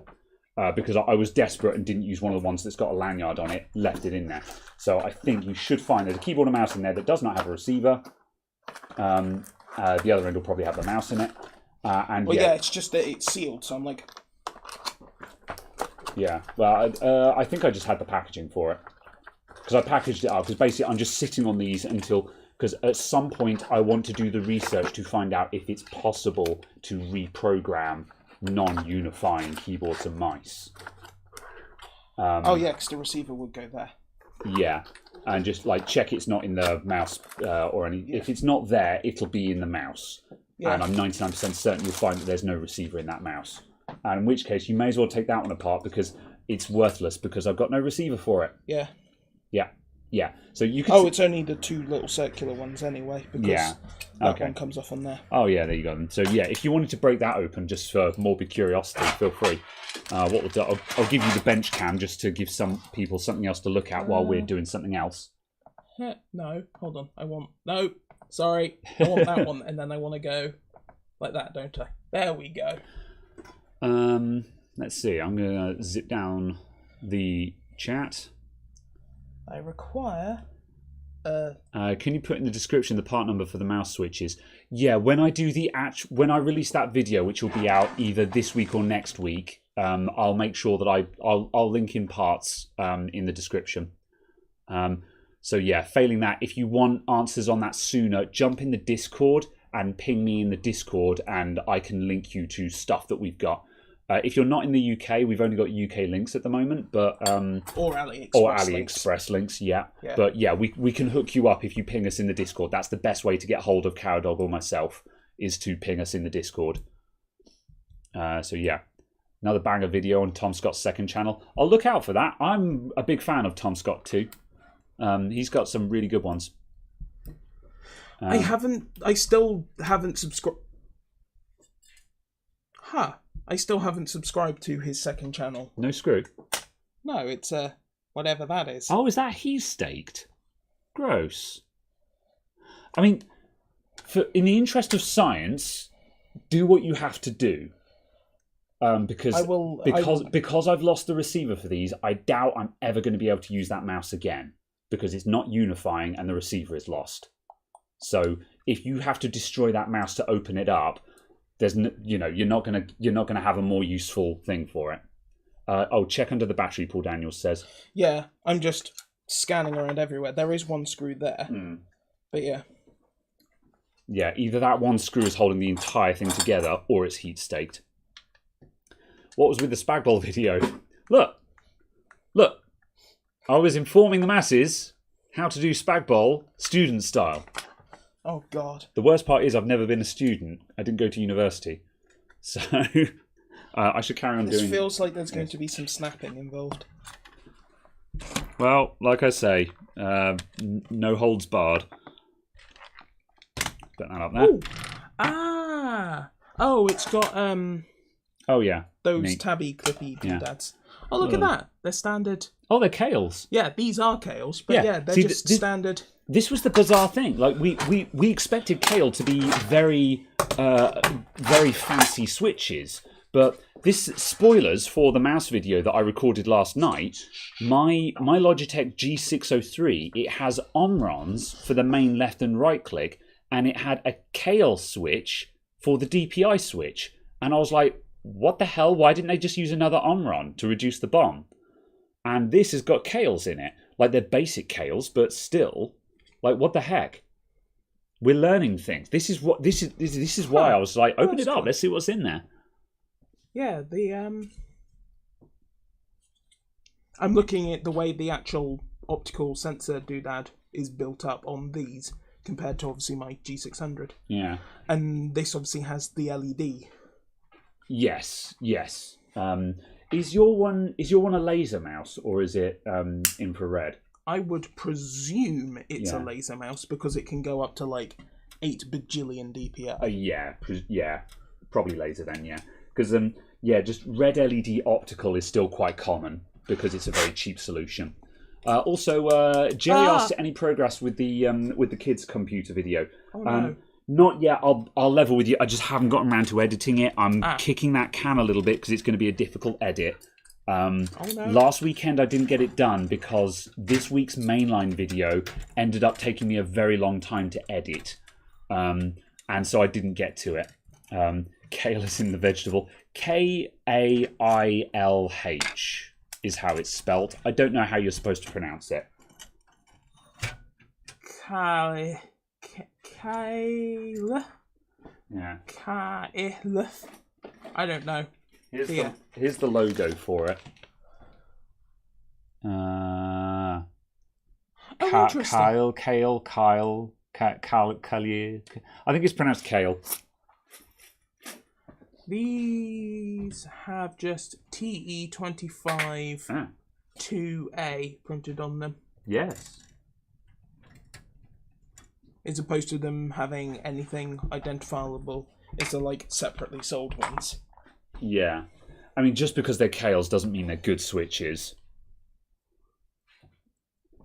It's just interesting. Very clicky though. Yeah, it's just interesting to me that they're not Omrons. Yeah, but actually click them and feel how they are actually very clicky. They are. They're very soft though. Yeah. They're very lightweight but very tactile. Yeah. And that in itself is fairly interesting.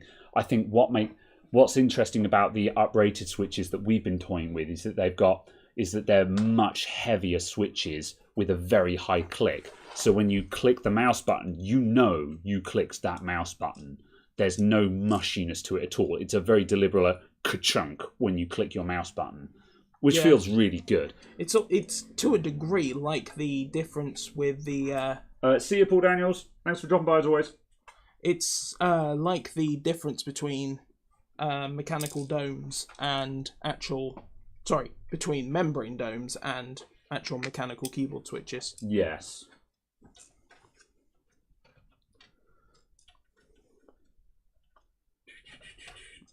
Does that actually not go in that way round?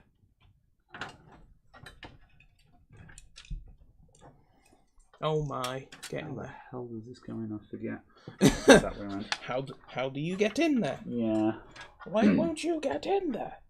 Right, okay, that has to go flat. I'm just figuring out how the cable covers go on the back here, because I have to arrange the cables to make sure they'll fit in between the covers. Otherwise, when I actually go to put the covers on, I'm going to be like, oh no, the cables don't fit in these. Oh no, I have to redo all of this. Yes. Ask me how I know. Is it because that's what happened last time? Yes.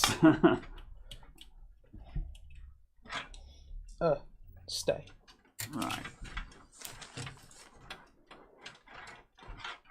There you go. Yeah, see, the problem with using the cable extensions as well, not only have you got more cable to bury, but you've got a double 24-pin connector Which is somewhere. Big. Yeah, which is just a big lumpy thing. Where are those keyboard switches? Oh, there. Yeah, over there. Oh yeah, because these are funky low-profile ones, aren't Yeah, that's right. Those are for George's thing, or Yeah. Teltac in the Discord. When his keyboard finally ships. Yeah. I don't know what's going on with that. I think the person who designed it and is having it built is having a bad time. Yeah, apparently they are. They're having a bad time with health and stuff. That's unfortunate. Which is kind of why Teltac's not really been hassling them. Yeah. But it's also kind of the case of I'm just like, you have taken people's money. That's the problem with pre-orders. If you is a take limit. someone's money, you have an obligation.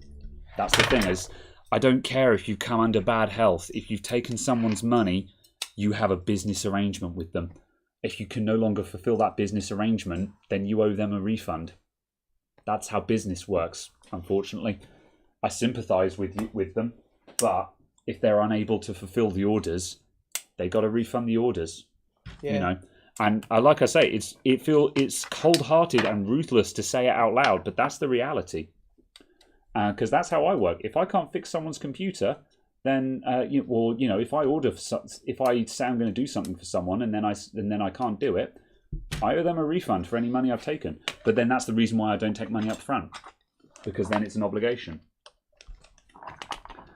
But yeah, I do hope they get to a better place. Yeah, absolutely. Right. What do I say? Oh yeah, clippy bits. All in. right. Get in there.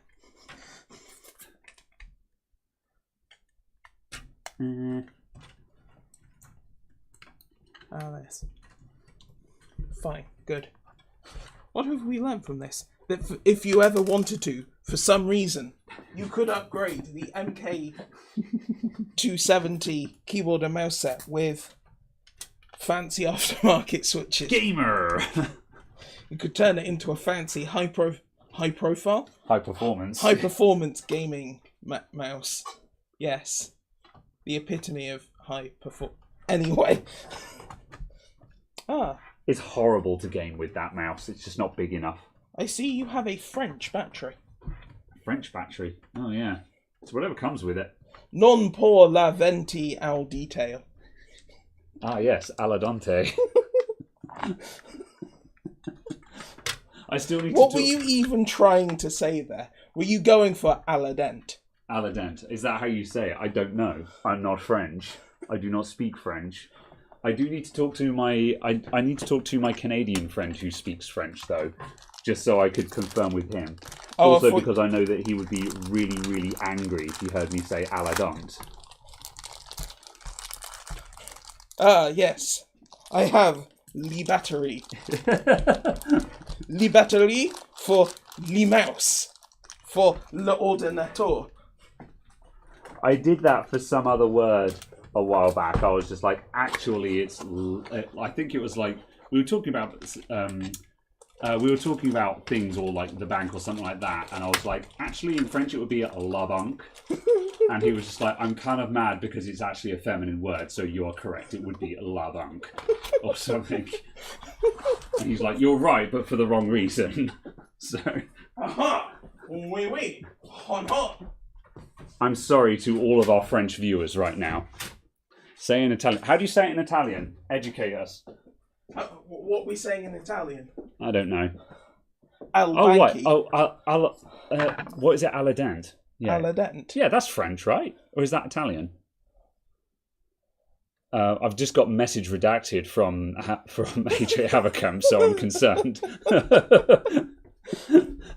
You are not privy to this information. Right, you have been judged as unworthy. I'm going to read from the top down. Someone said, "Yeah, this is a Lianli Landcool 2 mesh, and yeah, I'm just currently doing the cable tidying on it. It's so yeah, al dente. Al dente is Italian. Fair enough. Today I learned. Sleeper mouse." In the sense of you'd prefer to be asleep than use this mouse? Okay, right. I'm winning back here. In a minute, once I've done like what I'm doing cable tidying around the back, which is incredibly boring. It's just a constant repetition of putting cable here, trying to see if everything crams into place. In a minute, we'll be putting the graphics card and the VGA extensions in and stuff like that, and it'll all be getting pretty again. I feel like this is also this al dente is turning into bone apple teeth. Bone apple teeth? What? Bon appetit. Bone apple teeth. It's an entire subreddit of people completely failing to use English or not English. They sound like my people. That's Grimoire. You're looking for a keyboard with an embedded touchpad. Is there anything better than Corsair K83? I don't know the Corsair K83 very well. I've got keyboards with embedded trackpads all over the shop, the Logitech ones, but they're fucking awful to type on. They're actually offensive to type on these things. I use them just because they're incredibly convenient. That is aggressively Corsair, isn't it? Yeah, I don't like the fact that the trackpad is round. That seems incredibly unnecessary. That is exceedingly cool. Oh, apparently there's a Microsoft one. Oh yeah, I've seen that one because I've been very tempted to buy one just to see if it's better than these. But what I like about these hang on a sec, what make is that keyboard again? Logitech. Yep. Sorry, what? Shut up. K400 Plus. Yeah, so I've got K400s or K400 Pluses all around the shop. And the great thing about them is they're unifying, so I can reprogram them to new receivers, and that's the main reason why I always buy Logitech for wireless keyboards and mice, because unifying. And obviously the Microsoft one won't be. But yeah, the problem is the K400 is a fucking awful keyboard is the problem. So I kind of like the look of the Microsoft one there. Yeah. The Corsair one, yeah, that looks kind of interesting. I'm not sure about the round trackpad, but there's not a lot of choices out there, if I'm honest, because this keyboard with embedded trackpad, it's not really something that anyone uses as a serious keyboard, if you see what I mean. I was thinking the only thing you could do is see if you can custom make a Bluetooth one. Maybe. Yeah. But no one makes a keyboard with the trackpad on the left-hand side. No one makes lefty stuff anymore. I'm sorry, lefties, you're a minority. I mean, yes. Approximately 10% of the populace. Yeah, basically that. So yeah. Is that the RGB or the performance mesh too? Are you implying that RGB is not performance? How dare you? This is the RGB version, and it's very high performance, I'll have you know. It is very high performing RGB. It uses at least 600 milliamps. Oh no. It will sear the retinas of many attackers. Approximately 50% of its cooling capacity is used in cooling down the immense RGB. Just like that one SSD that one time. It's amazing that. I just that defies belief, that SSD. I don't understand how that made it through QA. How did that product make it all the way through the development cycle without anyone? Because it was an ADATA SU something. Wasn't it a Kingston? There's a difference. Are Kingston and ADATA the same company? Or are you being facetious? I'm being facetious. Okay, yeah. Are they not functionally equivalent? I don't know. Do they use the same chips? In the sense that I've never heard someone go, oh yes, I really want a Kingston SSD in my computer. Kingston used to be a prestigious brand. I'm not sure if they still are. When was this? It must have been well before my time. Well, yeah. I mean, I think we're talking.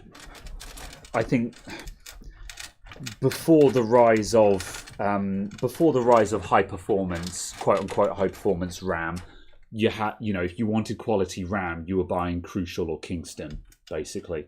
True. Anything else was just unbranded stuff. Yeah, true. Are we brand snobbing, boys? Well, I don't know. Are we? Left-handed things are unnecessary. Yeah. I completely broke someone's ability to use a computer who was a lefty, because I realised during the interview they were left-handed, and I went, okay, not a problem. I will get you a nice left-handed mouse. I will set up Windows for left-handed mouse clicking. Had they learned right-handed? They had only ever learned to use a computer right-handed. I mean... And they genuinely couldn't use the mouse, and they said nothing for like 3 weeks. And then I noticed them struggling to click on stuff, and I was like, are you okay? Are you good there? And they're like, I've never used my left hand for using a mouse. So I was like, oh, okay. Yeah.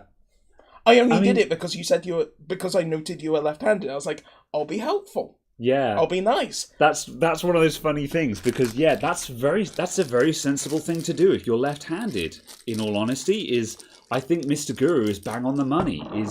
You've got to learn to use it right-handed. I mean, obviously, this is probably very easy for me to say as a right-handed person, but then on the flip side, like I don't know. I'm weird though because I use a knife and fork left-handed. Yeah, because I want the fork, which is what I'm using to control and manipulate, in my main hand. But then on the flip side, I hold my hot air in the right hand, which is completely against the meta as well, and I use my tweezers in the left, which again is kind of.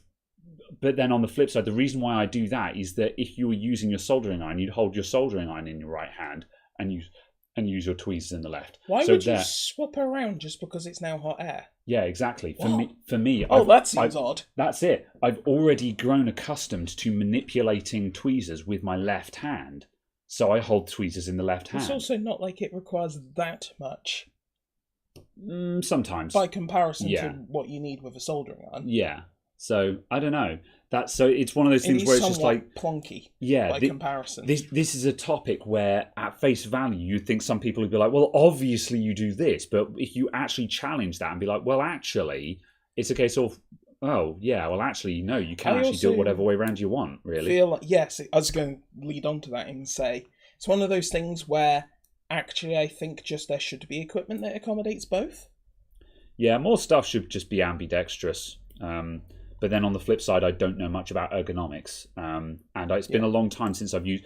I mean, that much being said, like that mouse that you were looking at just then, that's an ambidextrous mouse. And maybe that's one of the reasons why it feels heckin' awful to use compared to... No, it's mostly because it's too small for a human adult hand. That's one of the things that frustrates me about that wireless keyboard and mouse set, is that mouse is a travel mouse designed for laptops. And I don't understand. It's a desktop keyboard. Yeah.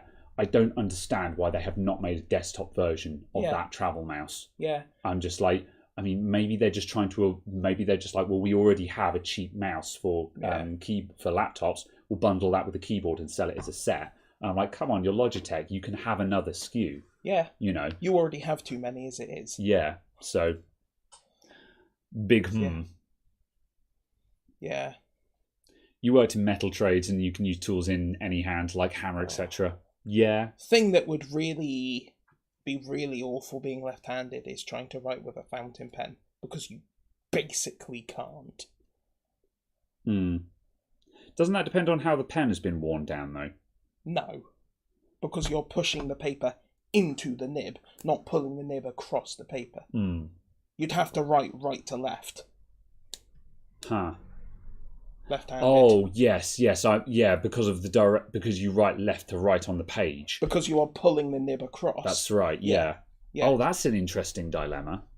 Yeah, I've never considered that before. Yeah, which is why basically you cannot write with a fountain pen left-handed.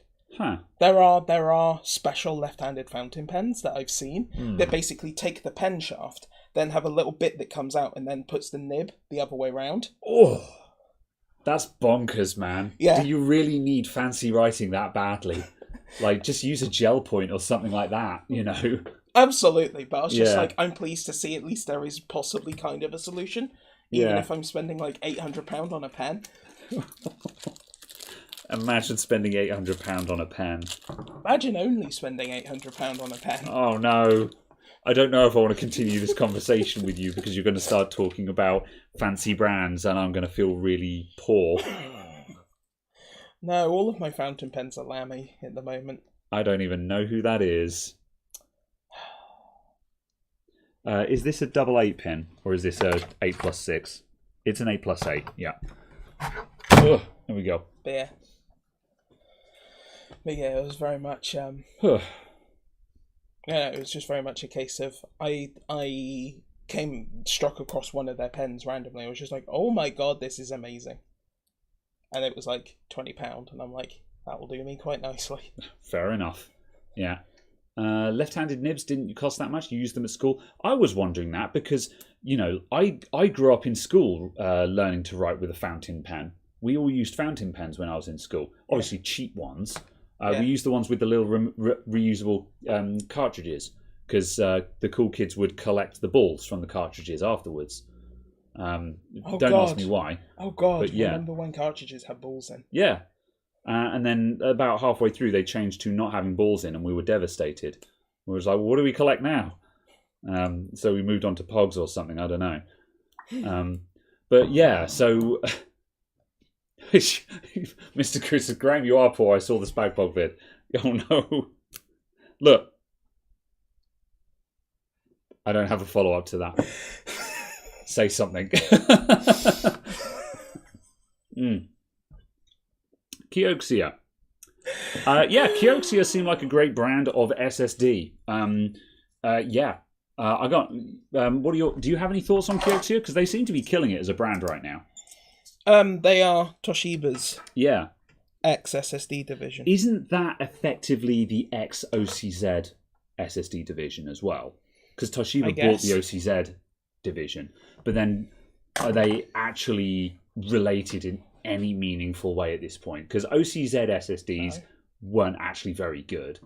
I don't know. I thought they were. They were, but they were also just the first generation SSD products. Yeah. Just like Intel's first generation SSDs weren't very good. Yeah. But OCZ never had a second generation. Yeah. Interesting. Kind of thing. At least on my exceedingly limited knowledge of the thing. Because I ran an OCZ SSD for years. They were very quick, but my understanding was that they were just ridiculously overdriving their controllers, which is why their SSDs all seem to have a very short lifespan. But then, like you said, they were also first-generation products. Yeah. In a surprise to no one, first-generation stuff doesn't have a long lifespan. Yeah. So, yeah. Certainly, though, these days, Kioxia as a brand seem to be killing it. Yeah, absolutely. Oh, wait. Yeah. I don't know, I can't remember. Yeah, that was my understanding, was that they were fine, just first generation kind of thing. Yeah. And obviously, first generation everything has problems.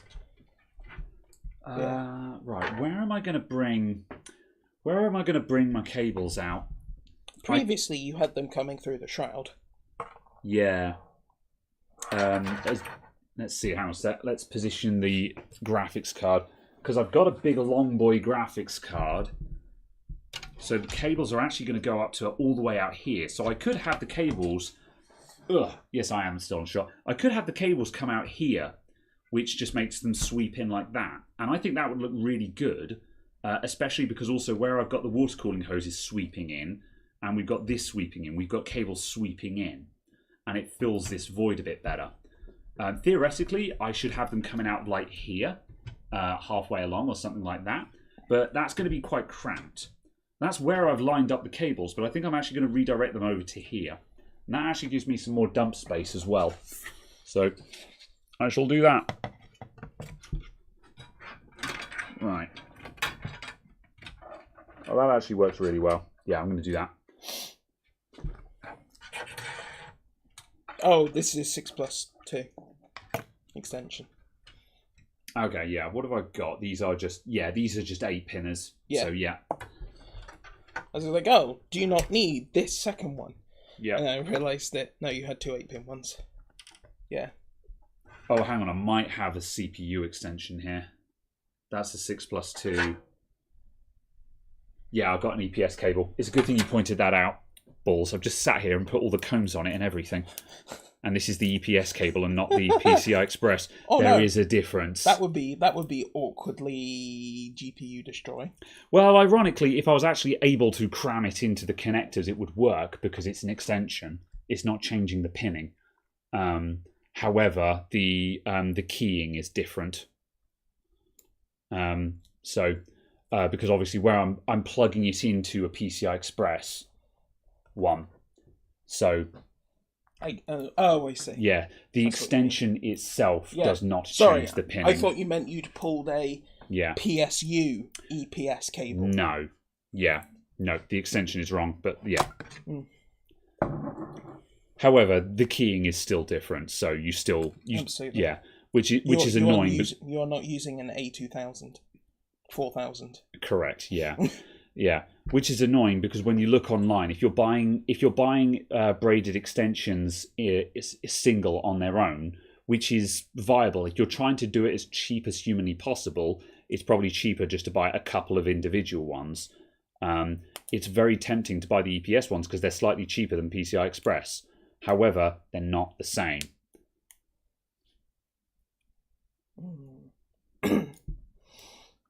But yes, is it PCI Express 3 power spec? I don't. New one. Yeah. Is it 3 or ATX 3? I can't remember. Are you talking about like Type 3 and Type 4? No. ATX specification version 3. Right. Which is the one that has the 12 plus 4 pin for the GPU. Ah, okay, yes. No, I am pleased that is a thing now as an official specification. I'm glad they're doing something. We can move away from friggin' 3 cables to GPUs. Yeah. I really dislike the number of power cables we need going to GPUs because I'm 99% certain that we don't need that many in the vast majority of cases. Yeah, because, I'm hoping that the minimum required specification for ATX 3 is much higher. Yeah. Does that mean that isn't a problem kind of thing? Yeah. Mainly, and also just to push, because obviously the problem is they've got to set this because they have to assume that you're using a shitbox power supply. But make it so shitbox power supplies are not compatible. Precisely. So I think they need to make it so, due to specification, a crap box, a shitbox power supply, has to have a certain cable diameter in order to meet the spec. Yeah, and therefore, by that, we're not even talking about like the Corsair VS series or like the Co-Link or the GameMax power supplies. The things that are the tier below those. The things that CIT. come in. Yeah, the things that only come in Battleship Grey. Yes. And the things that only come in Rainbow Puke color, cable. Yeah. And the cables feel like they weigh about 2 grams. That stuff. Yeah. Because like the Corsair VS series of power supply aren't good power supplies, but they're not bad. They're not terrible. Exactly. They're not destroy on sight. A lot of people can be very snobby about power supplies, and often when they're being snobby about power supplies, they forget what the bottom rung of the ladder actually looks like. Yeah. And when we say something is not bad, and they go, actually, that's D-list on the PSU rating chart, I'm just like, it's fit for purpose, though. Yeah, it's actually fit for purpose tier, not genuinely not fit for purpose tier, which is what that is. Oh my god! Sorry, what? This weighs like... Show them on the bench cam, show them what we're talking about. It's about the same. Yeah. That's what we're talking about when we're talking about the bottom. I mean, that one doesn't have a PCI Express cable on it, so it's not intended to plug a power supply into that. But you've got to tighten the red thingy. Oh, in that case, you need to tighten this. There we go. It's not a very good mount. Oh, so undoing that one does that one. Okay. I'm Caradog learning my camera rig on the fly. I'm learning how your ball joints work. My balls are quite good, very well. Joke. I was trying to make a my balls joke, and I just for your age, they are surprisingly functional. Is that where you were going? I'm walking away from this conversation. I'm going to carry there you on wiring go. this. We're talking about one of these things. Yeah. These things, the thing of noodly, rainbowy disgustingness. Check the width of the wires on that. See if we where the caliper's gone. Approximately not enough is the answer to that question. Yeah, what's the actual width of the wires on that? Because that's what we're talking about here. You probably need to adjust. Oh, how's that? Oh, have you killed it? I broke it. You broke my calipers. How could you do this? They are. Right. What unit is that? They are 1 millimeter across. They are 1 unit. They are 1 millimeter across. 1 millimeter? Good grief. Where is the one we took out of this? Here. These are more than 1 millimeter. Even the GameMax ones are like 1.2. Yeah. So I'm like, that is somewhat more confidence inspiring. Yeah. Either way. Oh, this is just so light though. Yeah. It's ridiculous. That's exactly my point. People forget where the bottom end actually is. And it's just like, no, as long as you're not, this is what you need to avoid. As long as you don't have that, you'll be all right. Everything else is just extra. Yeah, I mean, it's of course in moderation kind of thing. Yeah, Because yeah. you can't stick a Corsair VS on a 3090. Yes. But also, I'd hope yeah. that if you're sufficiently financially endowed to buy a 3090, you'd also buy something other than a £12 PSU. Yes. Yeah. Yeah, because that's just it. Like, Although I don't know if I'd put that past, Venus Scorpion equivalent. Yeah. This is my concern. It's just like I skimmed through the reviews of the 3090 Ti, and my takeaway from it was just like, my takeaway from the 30 Ti release was, how many watts? Like, good grief! 500. Yeah, like at some point we need to say, no, that's too high. Why though? It's a 3090 Ti. I guess. Give me more power. Yeah. It's a 3090 Ti. I don't know. It's a 3090 Ti. It should not be sensible. Yeah. I feel guilty about my 3080 Ti burning 300 watts. When I first fitted that and I saw the power usage, I was just like, oh, that's expensive. But I get, if you're buying the most expensive graphics card in the world, who cares how much power it uses? You don't don't consider the fact that it costs 25p an hour. Yes. I mean, you don't buy a Ferrari and complain about the fuel consumption on it. Yeah. You don't care how much petrol your Ferrari uses because it's a Ferrari. Yeah. So, well, I mean, all of that power will be going into heat. That's how thermodynamics works. Yeah. No problem in the winter. Works. Yeah. No problem in the winter when it's just reducing your heating bill. Unless you have electric heating, and then it's 1-to-1. Yeah. Right. Is that in? That's in. The main reason, though, apparently, to get a 3090 Ti, according to Buildzoid, is because it's not made with offcuts of motherboards. Elaborate. None of the 3090s are particularly good. They're all a bit, how are you doing? Like, what do you mean? The VRMs are not. The VRMs are. Okay, yeah. And stuff like that. For a £1,500 graphics card, they are exceedingly. Yeah. Which is why we had, 3 different brands of them explode. Yeah. So, for example, like, considering the amount of power they're consuming, they're not using like 90 amp smart power stages like motherboards have, kind of thing. And they're like, oh yes, I'm sure this 6-phase will do absolutely fine. Yeah. That seems to be an effect of just like, they've still got it in their head that a graphics card is peaking at 250 to 300 watts. It's like, no, the graphics card you've made can have 600 watt transients. Yeah. It needs F-off sized VRMs. Yeah, that makes sense.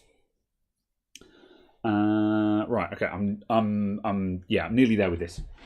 Almost. It's okay. It's been 2 hours and we've put in a power supply. Hey, I had realistic expectations. I didn't say we were doing anything else today. I didn't say it'd be done in 30 minutes. Yeah.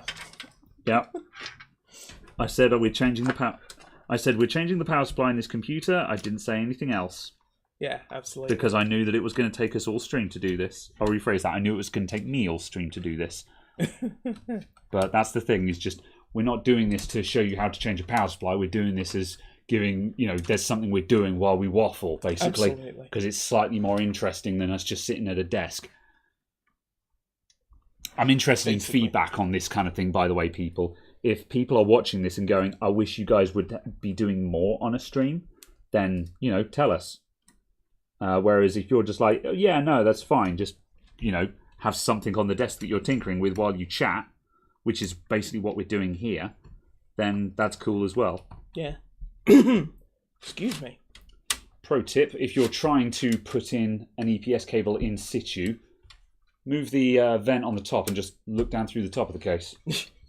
Yeah. But no, apparently, based on the latest rumours that do come out.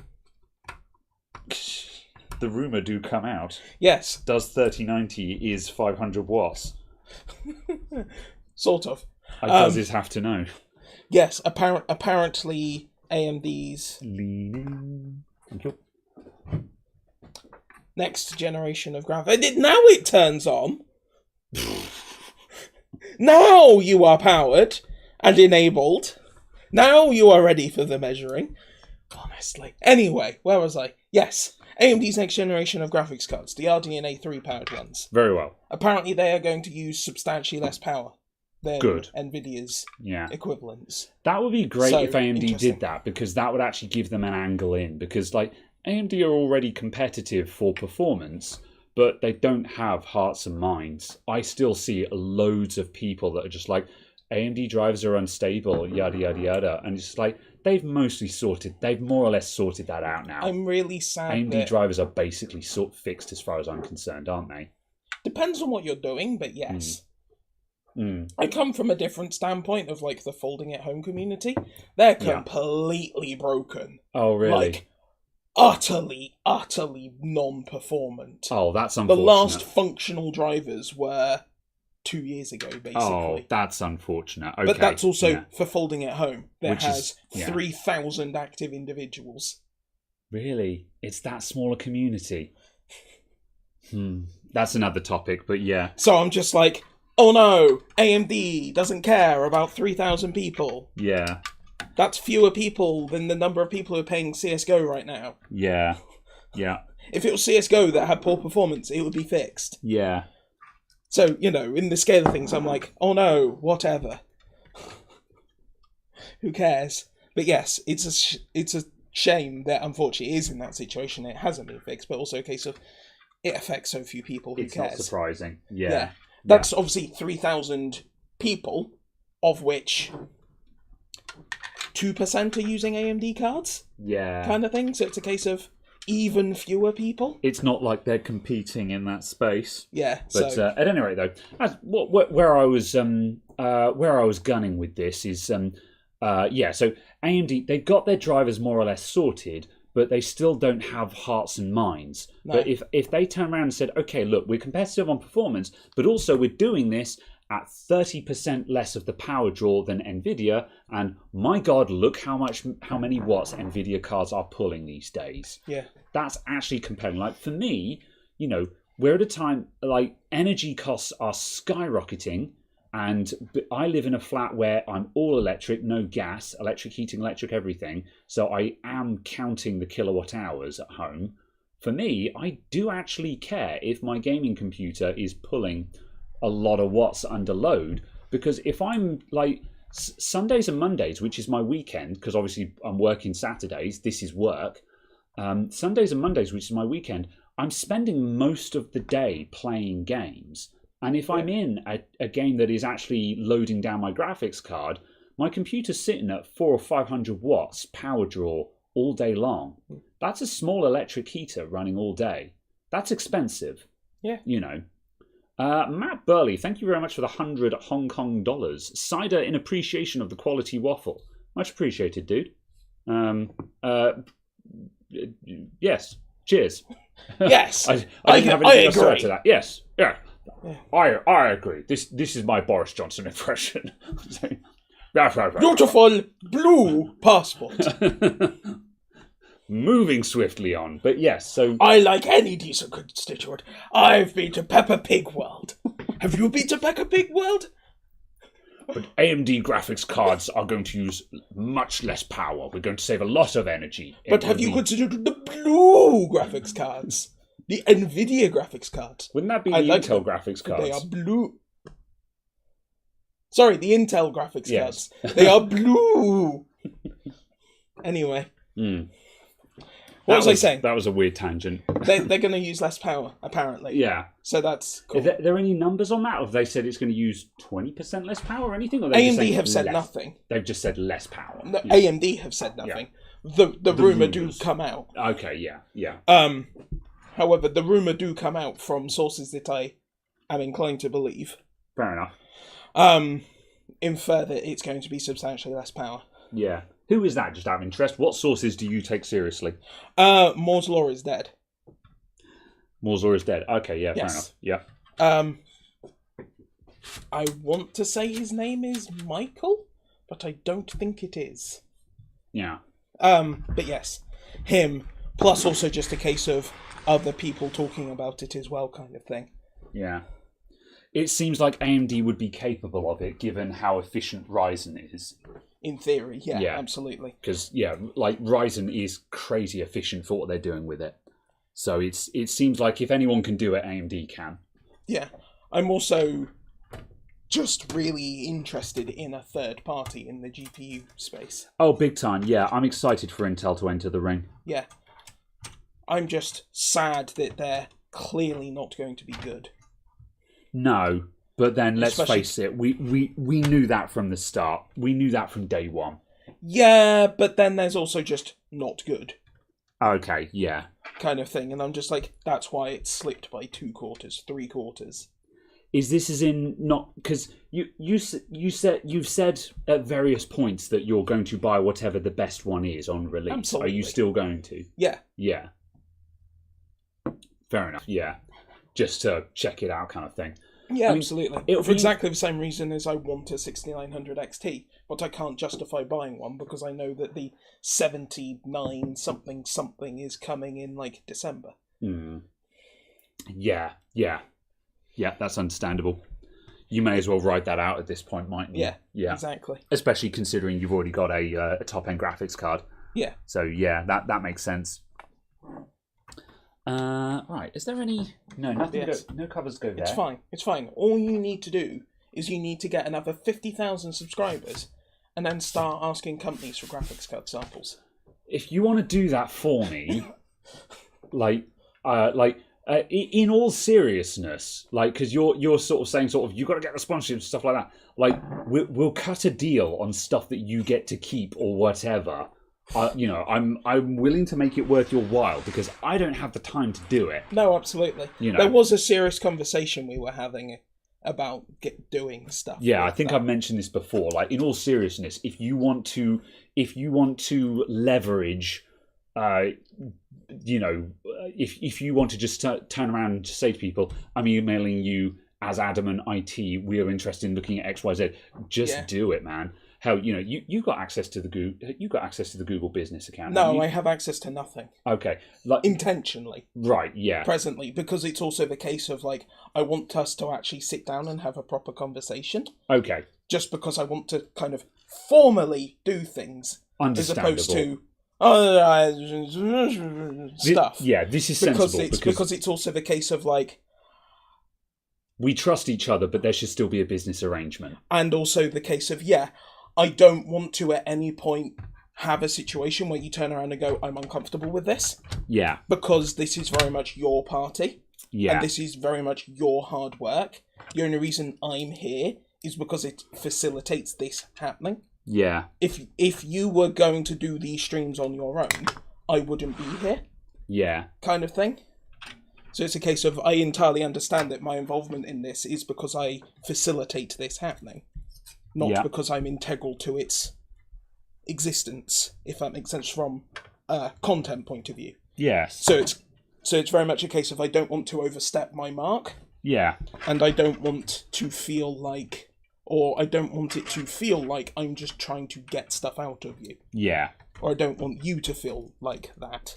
Yeah, I think that's a very valid concern, and I think it's interesting.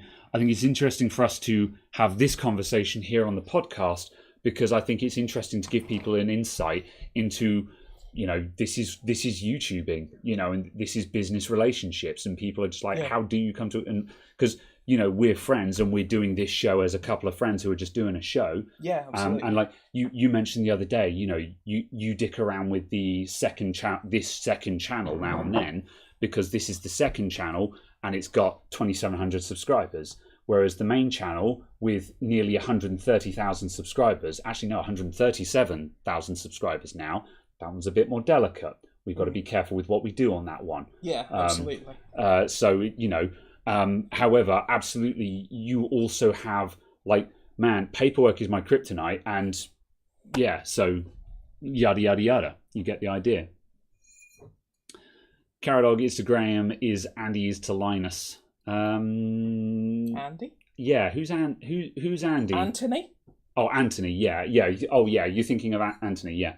Um, I yes and no. Yeah. I would contend that that is inaccurate because Linus is also actually capable of running a YouTube channel. Mm. Yeah, I was going to say that. Yeah, it's different in a way.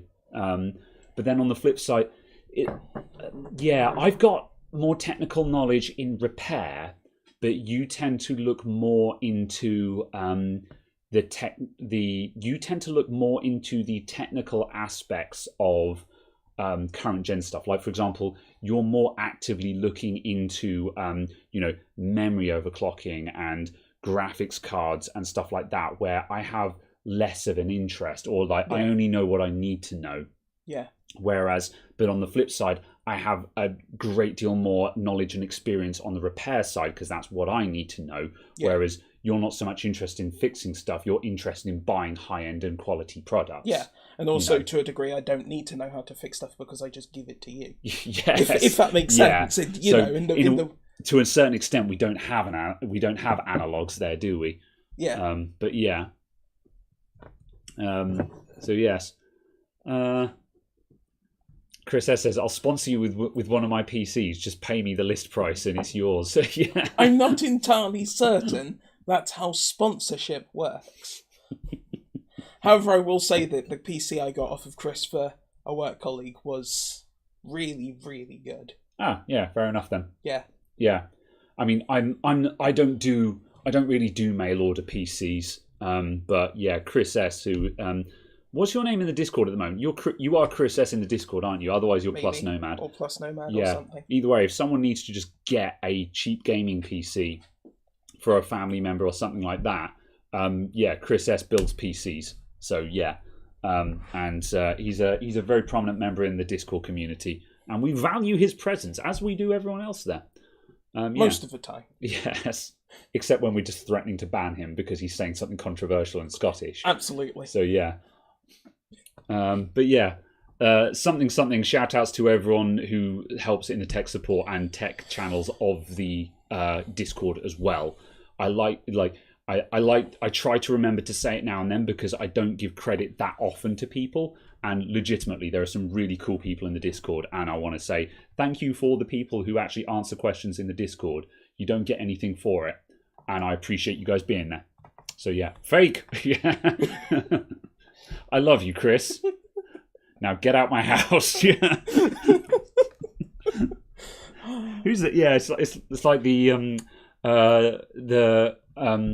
Will's friend from Fresh Prince of Bel-Air, where they're just like, did you ever watch Fresh Prince of Bel-Air? I don't think I've ever actually seen a complete episode. Okay, yeah.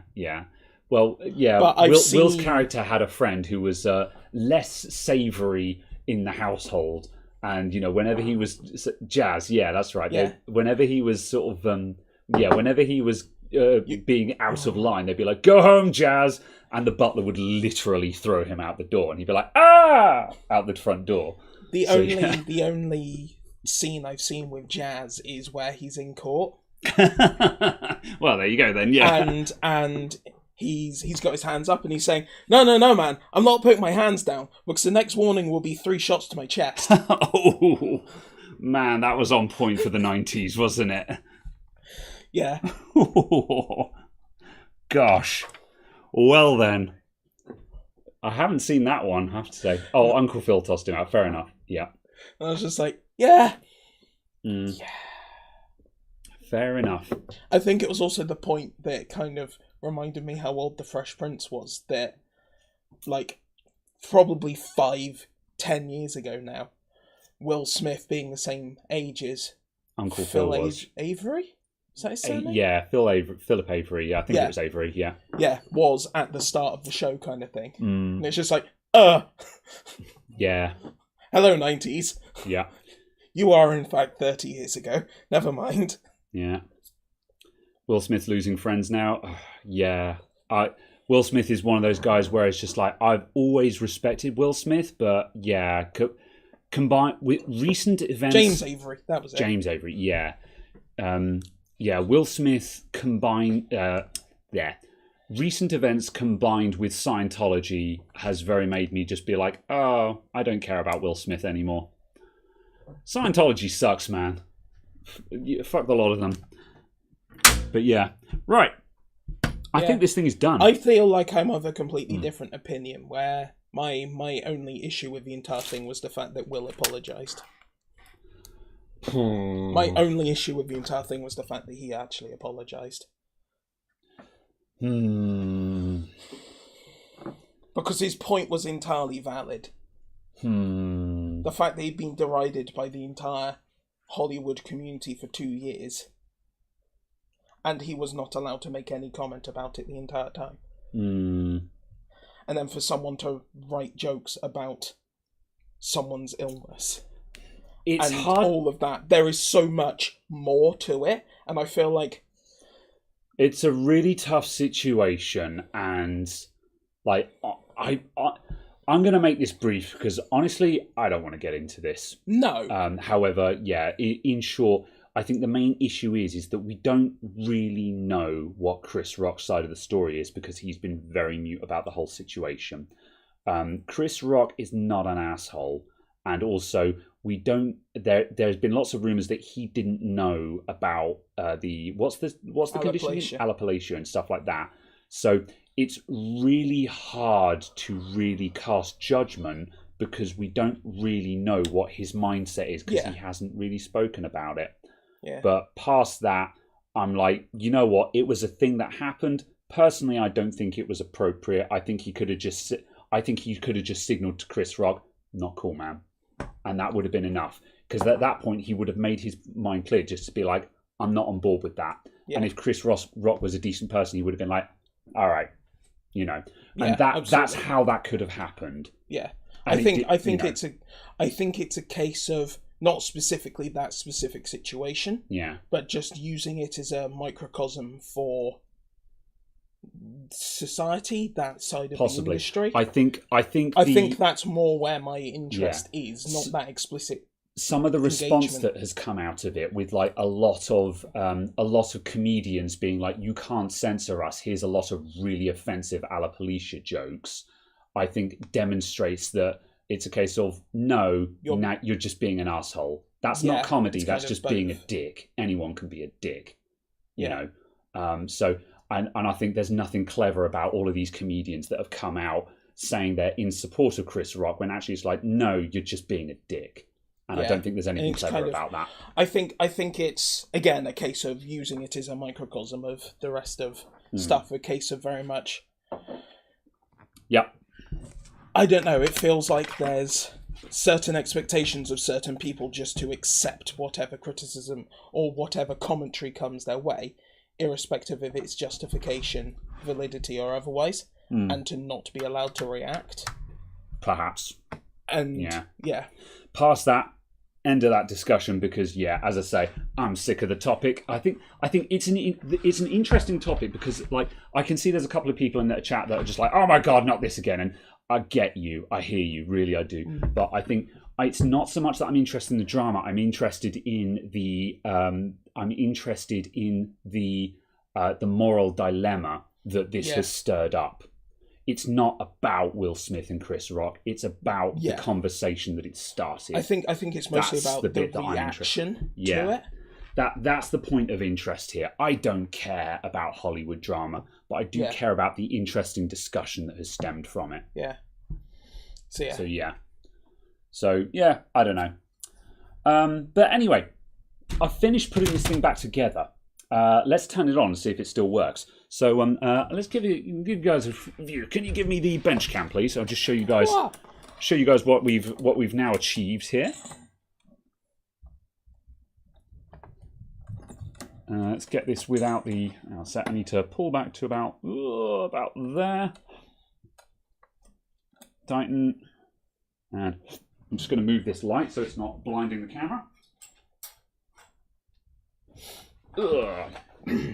Right, so there's not a huge amount that has changed in here, but we've got the that guy. Oh, that cable's gone a little bit sideways where it's been squashed into position, but all of the cables are You guys can't see that at all. Let me come in closer. Look closely. Right, and oh god, all of my camera mounts have come loose. Oh no. See, if I was doing a recording, I could just pause the video now while I fix this. There we go, tightening the mounts. The screw mount on the camera itself came loose, and that one's very awkward to fix. Okay, right, I finished. So, this guy's got a little bit wonky, where it's bulging out a little bit, where the cable is going in and then having to go directly down. But it's all nice and paralleled.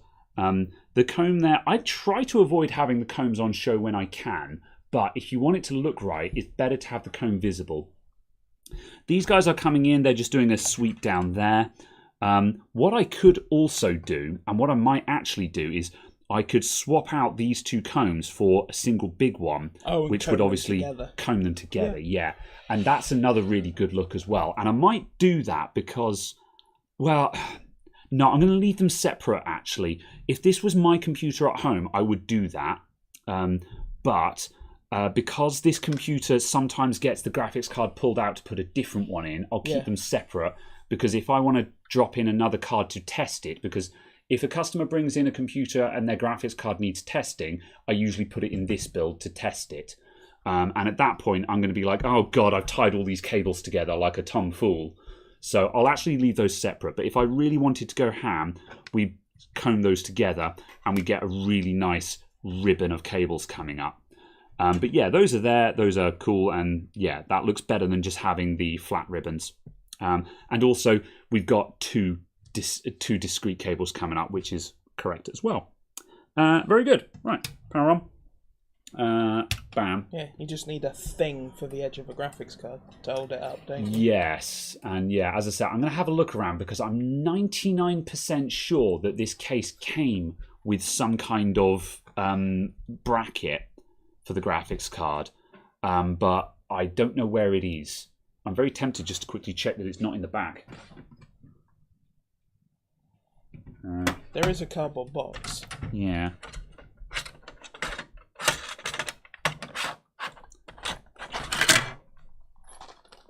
What is in here? Quickly. No, it's not there. Yeah. It might have come with a different case. I'm sure I've got a bracket somewhere, though. So I'm going to hunt that down just so I can prop up. Because this card does have a bit of sag on it. And it's big enough that the sag is noticeable. So, very good. Quite large. Yeah, it's a big boy. But also that's, you know, it's for those of you who weren't here at the start, it's a 2070 Super. So it's okay. It's a pretty good graphics card. Yeah. Well, I mean, all things considered, it's a great graphics card. Like the problem is the latest gen graphics cards are so stonking fast that they really outclass some of the old ones. I like the fact that the EVGA 1390 Ti comes with a little cable mount point here, and then a little cable to link it to the top of the case to hold it up. Oh, blimey. Yeah. Yeah, no, what this needs is just a little ledge just to go whoop, like that. Just to go whoop, yeah. moves it 3 centimeters. Yeah, well, I mean, what's straight there? And if I that looks about straight, and if I let go of it, it really comes down a good, you know, that's almost 20 mil, I think that drops. So yeah, so it needs something. Use both combs on GPU cables. Could use both. So yeah, I mean, I could put the double comb down here, and then have single combs on the ends, so split ends, but a double comb just to tie them together down there. That's an option. As I say, I'll leave them separate for now, just because of the nature of what this computer does.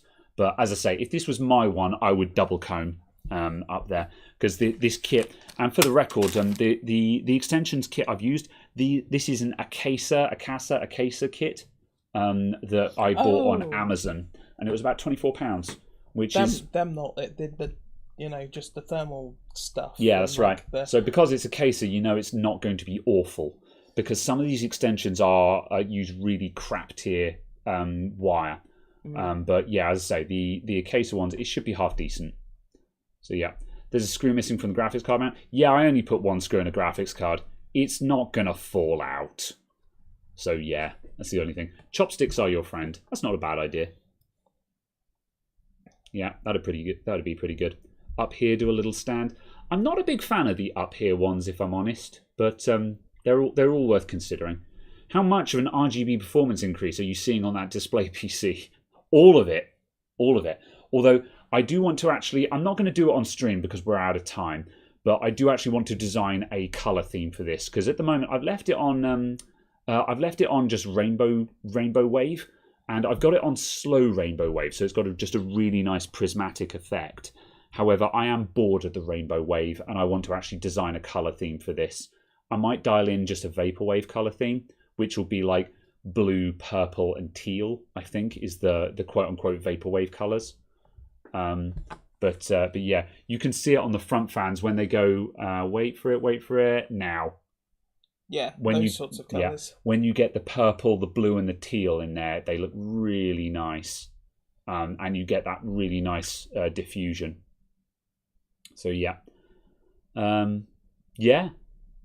You got some spare thumb screws if I need one? I've got loads of thumb screws. It's just, as I say, the graphics card isn't going to fall out. So it doesn't need 2 in there. And if there's 2 in there, it just means it's another screw I've got to take out. I mean, I've got a spare one here. And just as a special treat, I'll put it in there for you. But I deliberately don't have it screwed in there because it means that when I want to take this card out, I'm just like, oh my god, there's 2 screws. And that thumb screw is actually doing literally nothing to hold up the graphics card. So that's why it's not there. That's quite nice though. Just having on a case with shards like this, just having screw holes there. Yeah. So to have a couple of spares and stuff. That's why I had it there.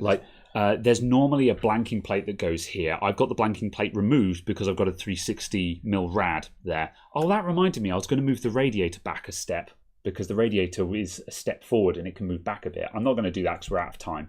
But yeah, at any rate, I've got this plate removed because I've got a 360 rad in there, and I put the spare thumb screw there just so I wouldn't lose it, and it doesn't look out of place sitting there. No one notices it's there until I point it out. So yeah, but yes, it's a cool thing. Yeah. Anyway, I think that's it. Have we got anything else? I don't think so. Yeah, I think we're going to wrap up. So yeah, do you want to switch back to the other camera? Absolutely. Yeah. Pow. Yeah. So yeah, it's a really nice. It's a very pretty computer. This I'm very happy with this machine. It's in a really good place, and as I say, I'm going to go to LAN Raiders in a couple of weeks on the bank holiday weekend. LAN Raiders is a small LAN party that I've been going to since they started. It was started by some old college friends of mine. It's not a big LAN party. It's like 35 people or so, and it's always fully booked. So no, you can't come. But they're running for the first time in like 2 years this month, and I'll be going there again. And yeah, I'm seriously considering taking this with me instead of my Torrent, just because the Torrent is big, heavy, and doesn't feel good to move around. Yeah. This case, I really love this computer, and even though my Torrent has got a better graphics card in it, like a 2070 Super, I'm only going to be running single monitor, so you know, it's fine. So yeah, that's about it.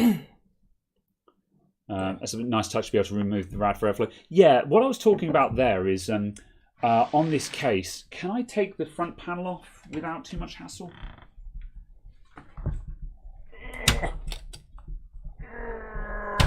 There we go.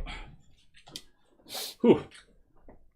Front panel. So yeah, what I can do is the radiator is on a rail mount that comes out of the front of the case, and there's actually a large amount of adjustment there because I can mount these front fans on the back of the rail, which moves the entire thing back by 25mm, or the thickness of the fans, and the rail itself has got 2 slots that it can go into, and at the moment it's on the front slot, and if I move it to the back slot, that will move the entire rail back by another 15mm or so.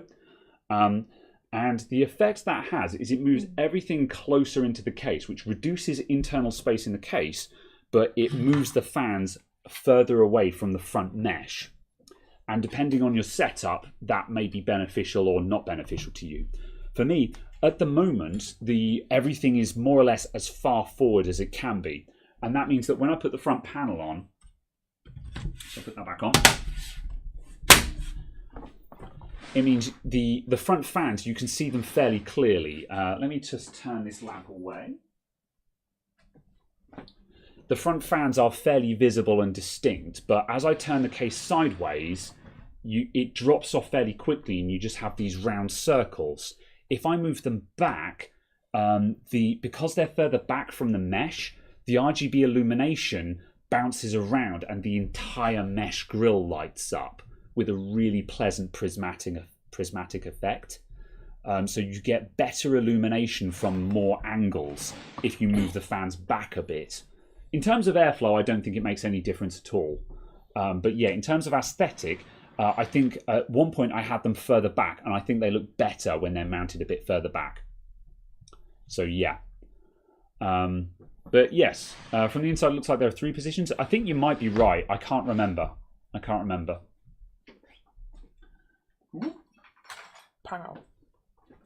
But yeah, there we go.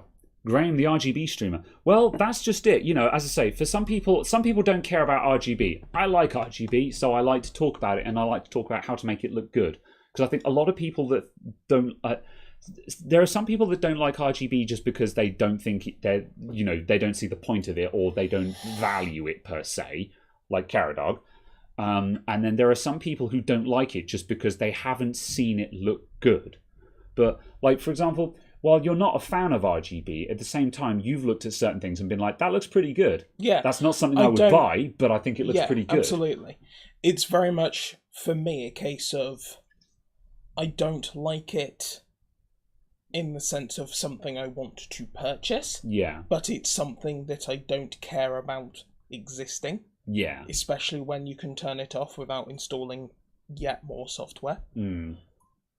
So if it's simple to turn off, like motherboard controlled stuff, you can literally go into the BIOS, go off, and it's off. Yeah. Then I'm not fussed, because people who want it can have it, and people who are for some reason mortally offended by it can get rid of it.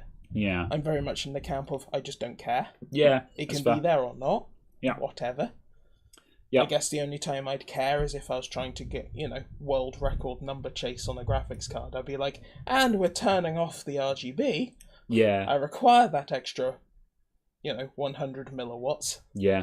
I've always liked it just because, as much as I like PCs for the performance, to play the game faster, ever since I was a kid, I've liked things that light up. I liked toys that lit up. I liked glow-in-the-dark things. I liked torches. When I had torches as a kid, I would sit in my room in the dark just so I could light up the room with a torch and be like, yeah, light the torch, I like things that light up. So naturally, when RGB came along, and man, if I had LED technology when I was a kid, just LED technology is the most underrated revolution of the 21st century, in my opinion. And I think it's amazing and I love it. And if you don't like it, that's cool, don't get me wrong. But as I say, I love RGB. I think it's amazing because it epitomizes everything that I love about LEDs. So yeah, that's it. Anyway, someone else asked earlier, it's just rolled off the screen, but someone said, how much does this thing cost? I'm not offended by that question. So this PC, so it's a second-hand graphics card in there, so it's difficult to value it. But to quickly cost it up, Lancool 2, can you bring up a calculator a sec? And we'll just smash a rough estimate of this computer together. So Lancool 2, 120 quid, I think, for the RGB. I would have guessed more. I would have. Let's smash in 130. 150. Yeah, 130, I think. I don't think it's that expensive. So 130. We've got a 5800X in there. That's what, 300? Yeah, about 300. Yeah, 300. We've got an X570 Strix. So that's what, 200? Maybe 180 if you go shopping? Yeah, I'd call it about that. Yeah, 180. We've got 16 gigs of RAM in there. There's RGB RAM, so 70 quid. Yeah. So this is for this specific PC. Obviously, you can push these numbers up and down a bit. We've got power supply, so 750 watt power supply. 70 quid for a quality one, maybe 80. Yeah. Yeah. We've got a 1 terabyte SSD. You can have more or less storage as you see fit. So 1 terabyte SSD, 80 quid. Yeah, for I think that's reasonable, isn't it? Nice one. Yeah. Then we've got the graphics card. So this is again RTX 2070 Super. This is a second-hand graphics card. I think if you wanted to buy one right now, I think you're looking at about 400. Chris S, are you about? How much is a 2070 Super at the moment? Yeah. I don't know. If you wanted a half decent let's slap in 500 for a high-end graphics card or something like that. Yeah, okay. 2070 Super. We're going into eBay at the moment. We're just going to get a rough guess as to what a 2070 Super costs on eBay at the moment. 500. Yeah. 465, 260, 500. 500 looks realistic. Or 470. 450-ish. Yeah. Let's say 450 because it's got a second-hand graphics card in it. Meanwhile, there's some moderation. There we go. You picked the wrong time because our hand was literally on the keyboard. So yeah. Chris S, 400 to 425 can nab them cheaper. Yeah, so let's slap in 450. 450 for the graphics card. Again, swap out at your discretion. Yeah. Then it's just the cooling after that, I think, isn't it? So this has got an EK360 Elite AIO, which is a very expensive cooler. It's £200 I think, for this cooler. About. So 200 quid for the cooler. You could put in a much cheaper cooler than this and save a lot of money. But that £200, what that is getting you is a 360mm AIO water cooler, the 6 RGB fans at the front, and the RGB controller at the back, which is this guy here, which is the really nice looking RGB controller that you can put on show and it's got a little light on it and everything. So it looks like a very expensive cooler, but it's actually very good value for money when you account for the fact that it comes with 6 RGB fans and a controller, which makes it very good bang for buck. Or at least less bad value. Yeah, pretty much. Let's see. Anything else I've missed? So yeah, other than that, we're looking at about 1480, so about £1,500. So that's probably going to clock in at what, $1,600, $1,700? Yeah. Well, yeah, something like that, 1,800. All things considered, that's less than I thought it was going to be. I thought I'd spent more on this by now. I mean, there's a couple of extras in there. We could slap in another 20 quid for the braided extensions we fitted today. But you could build something. You could build something very similar to this for somewhere between £1,200 and £1,500. Yeah. Because there are bits of this computer that are overpriced, and bits of it which are very good bang for buck. You know, so it depends on how you tweak it. But you could build something that looks this good for around about £1,200 to £1,500, I think. Yeah, I think you could push that down to 1,200-ish. Yeah. Yeah. Yeah. Again, depending on spec. Yeah. To get something similar in spec and so on.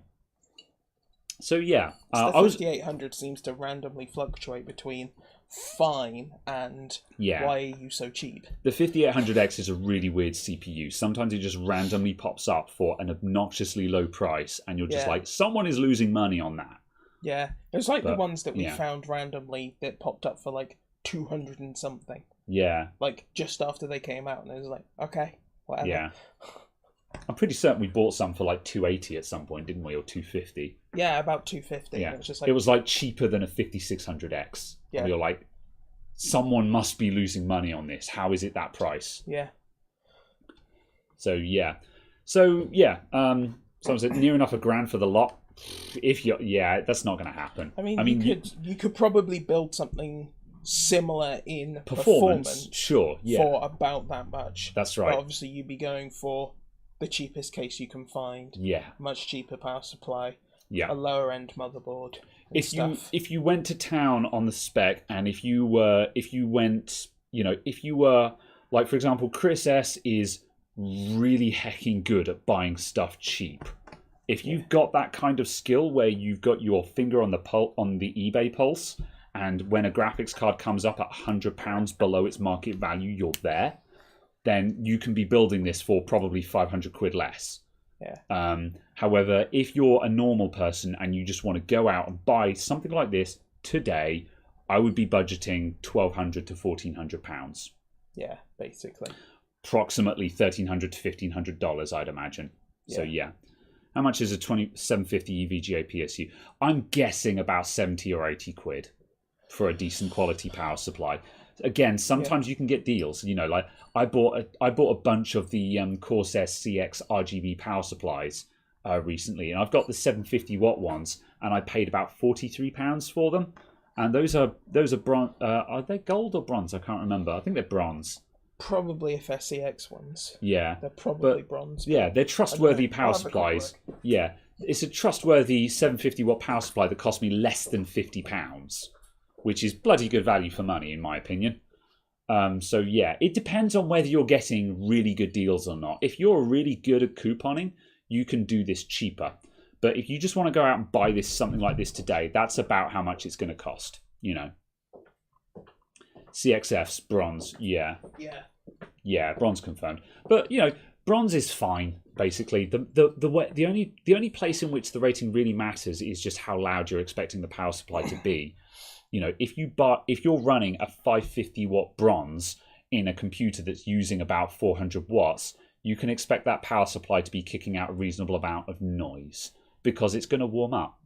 Whereas if you're running a high wattage power supply in a computer using less, not going to make much heat, less noise. Or if you buy a platinum, if you're buying a platinum or a titanium power supply, it's going to make so little heat at any wattage that you're never going to hear it running anyway. So again, it's a noise trade-off. That's basically all that really matters there. So yeah. Yeah, absolutely. But no, it's people, I feel, put a bit too much stock in the 80 plus ratings and use them to signify whether the power supply is actually good or not. I see a lot of people going, oh, it's only 80 plus bronze, it's crap. And I'm like, that's fine. But it's also a case that doesn't infer any actual quality. True. It's just kind of an on balance thing. Yeah. Because on balance, an 80 plus platinum is going to use better components than a 80 plus bronze because it needs to hit that efficiency. Exactly that. But it's not a given. This is why I don't really like using 80 plus white. So, you know, basically 80 plus nothing, which is known as 80 plus white. Actually, I think there's an 80 plus and then an 80 plus white, but anything that's below bronze, basically, I generally don't trust those because I'm just like, if you can't even hit the requirements for bronze, I have severe doubts about the quality of the components in this power supply. Yeah. Whereas if you're at least hitting the target for bronze, it means you've used something that is not a fire hazard. Assuming that there are no other major issues with it. The gigabyte ones, we all know about those. Yeah, that's an exception to the rule. You all know that. But it's also a case that, as we're saying, that the 80 plus rating isn't an indication of quality. Quite so, precisely because of things like that. As the gigabyte one proved, However, again, you know, if you're trying to do a 30,000 foot overview of a power supply and you're just trying to go, is this fit for purpose? Yeah. If it's 80 plus bronze or higher, it's probably fit for purpose. Yeah. If it's 80 plus white or lower, I would be concerned about using that in a gaming PC. Yeah, exactly. So yeah. You picked up a Fractal Design Iron Gold 650 80 plus gold for $67.49. That'd probably pretty. Yeah, I think less than £70 for an 80 plus gold. I think that's reasonable. Yeah. There's that random EVGA one that's an 80 plus gold that seems to turn up for like 50 quid. Yeah. Reasonably often. It's boring as hell to look at, but also at the same time, EVGA, it's a power supply. Yeah, EVGA have got quite a couple of power supplies that are very nondescript and non-modular, but the spec on them is completely fine. Yeah, and like they do have one or two though, which are just verging on the not fit for purpose category. They've got a couple of 80 plus whites, I think. But yeah, like if you're using a case like this that has a power supply enclosure, even if you have a completely non-modular power supply, it probably isn't going to matter because you can bury all of the cables anyway. Especially if you're using braided extensions, so you don't even care what the cables look like. So, just a thought. RM650s for £50. That's a pretty good. Yeah, I'm a big fan of the RM650. My only concern is I've heard that the RM series is well known for coil whine, and this has given me pause for thought on because my PC at home, my Fractal, has got mad coil whine at the moment, and I thought it was the 3080 Ti that I have, but because I heard that apparently RM power supplies are well known for their coil whine, I am beginning to wonder if it's actually the power supply in there, because when I fitted the 3080 Ti, I also swapped in a new RM850 power supply. So it might be that has the mad coil whine. I need to actually check it at some point. However, as power supplies, I've never had a Duff one, so yeah.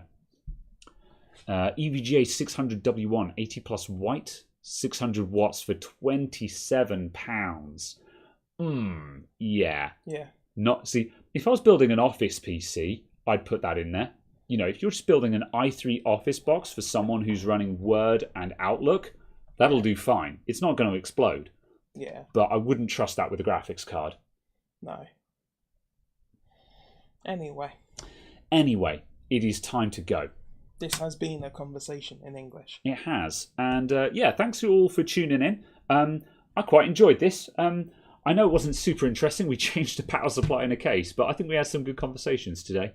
So yeah, 49 amps on the 12 volt rail. Oh, there you go. 50 amp 12 volt rail. Have you still got calculator open?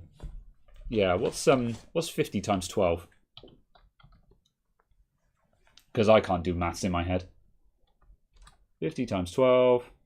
That's 600. Yeah, it's doing the label wattage on its 12 volt rail. And again, that is like doing the label wattage on the 12 volt rail is not a guarantee of quality, but it's a good sign. Yeah, it's a sign that it's not terrible. Yeah, it's a good sign. It's not a CIT. That's right. Because crap power supplies, you will often find that the 12 volt rail might do 50 or 60% of the label wattage. So it may do up to 50%. Yeah. And you'll randomly have 40% of the power supply's capacity in the 3.3 standby rail or something. Yeah. So yeah. Anywho, thank you all for tuning in. So yeah, is Chris still awake? How does he do it? Good question. He must have had several ciders by now. But yeah. Anyway, thank you all for tuning in. Is doing the label wattage thing like doing the Lambeth walk but modernised? I have no idea. 4-star waffle. Thank you very much, everyone. Yeah, thanks for everything. Goodbye. We're leaving now. Caradog, do the thing. Bye. Join us on Discord.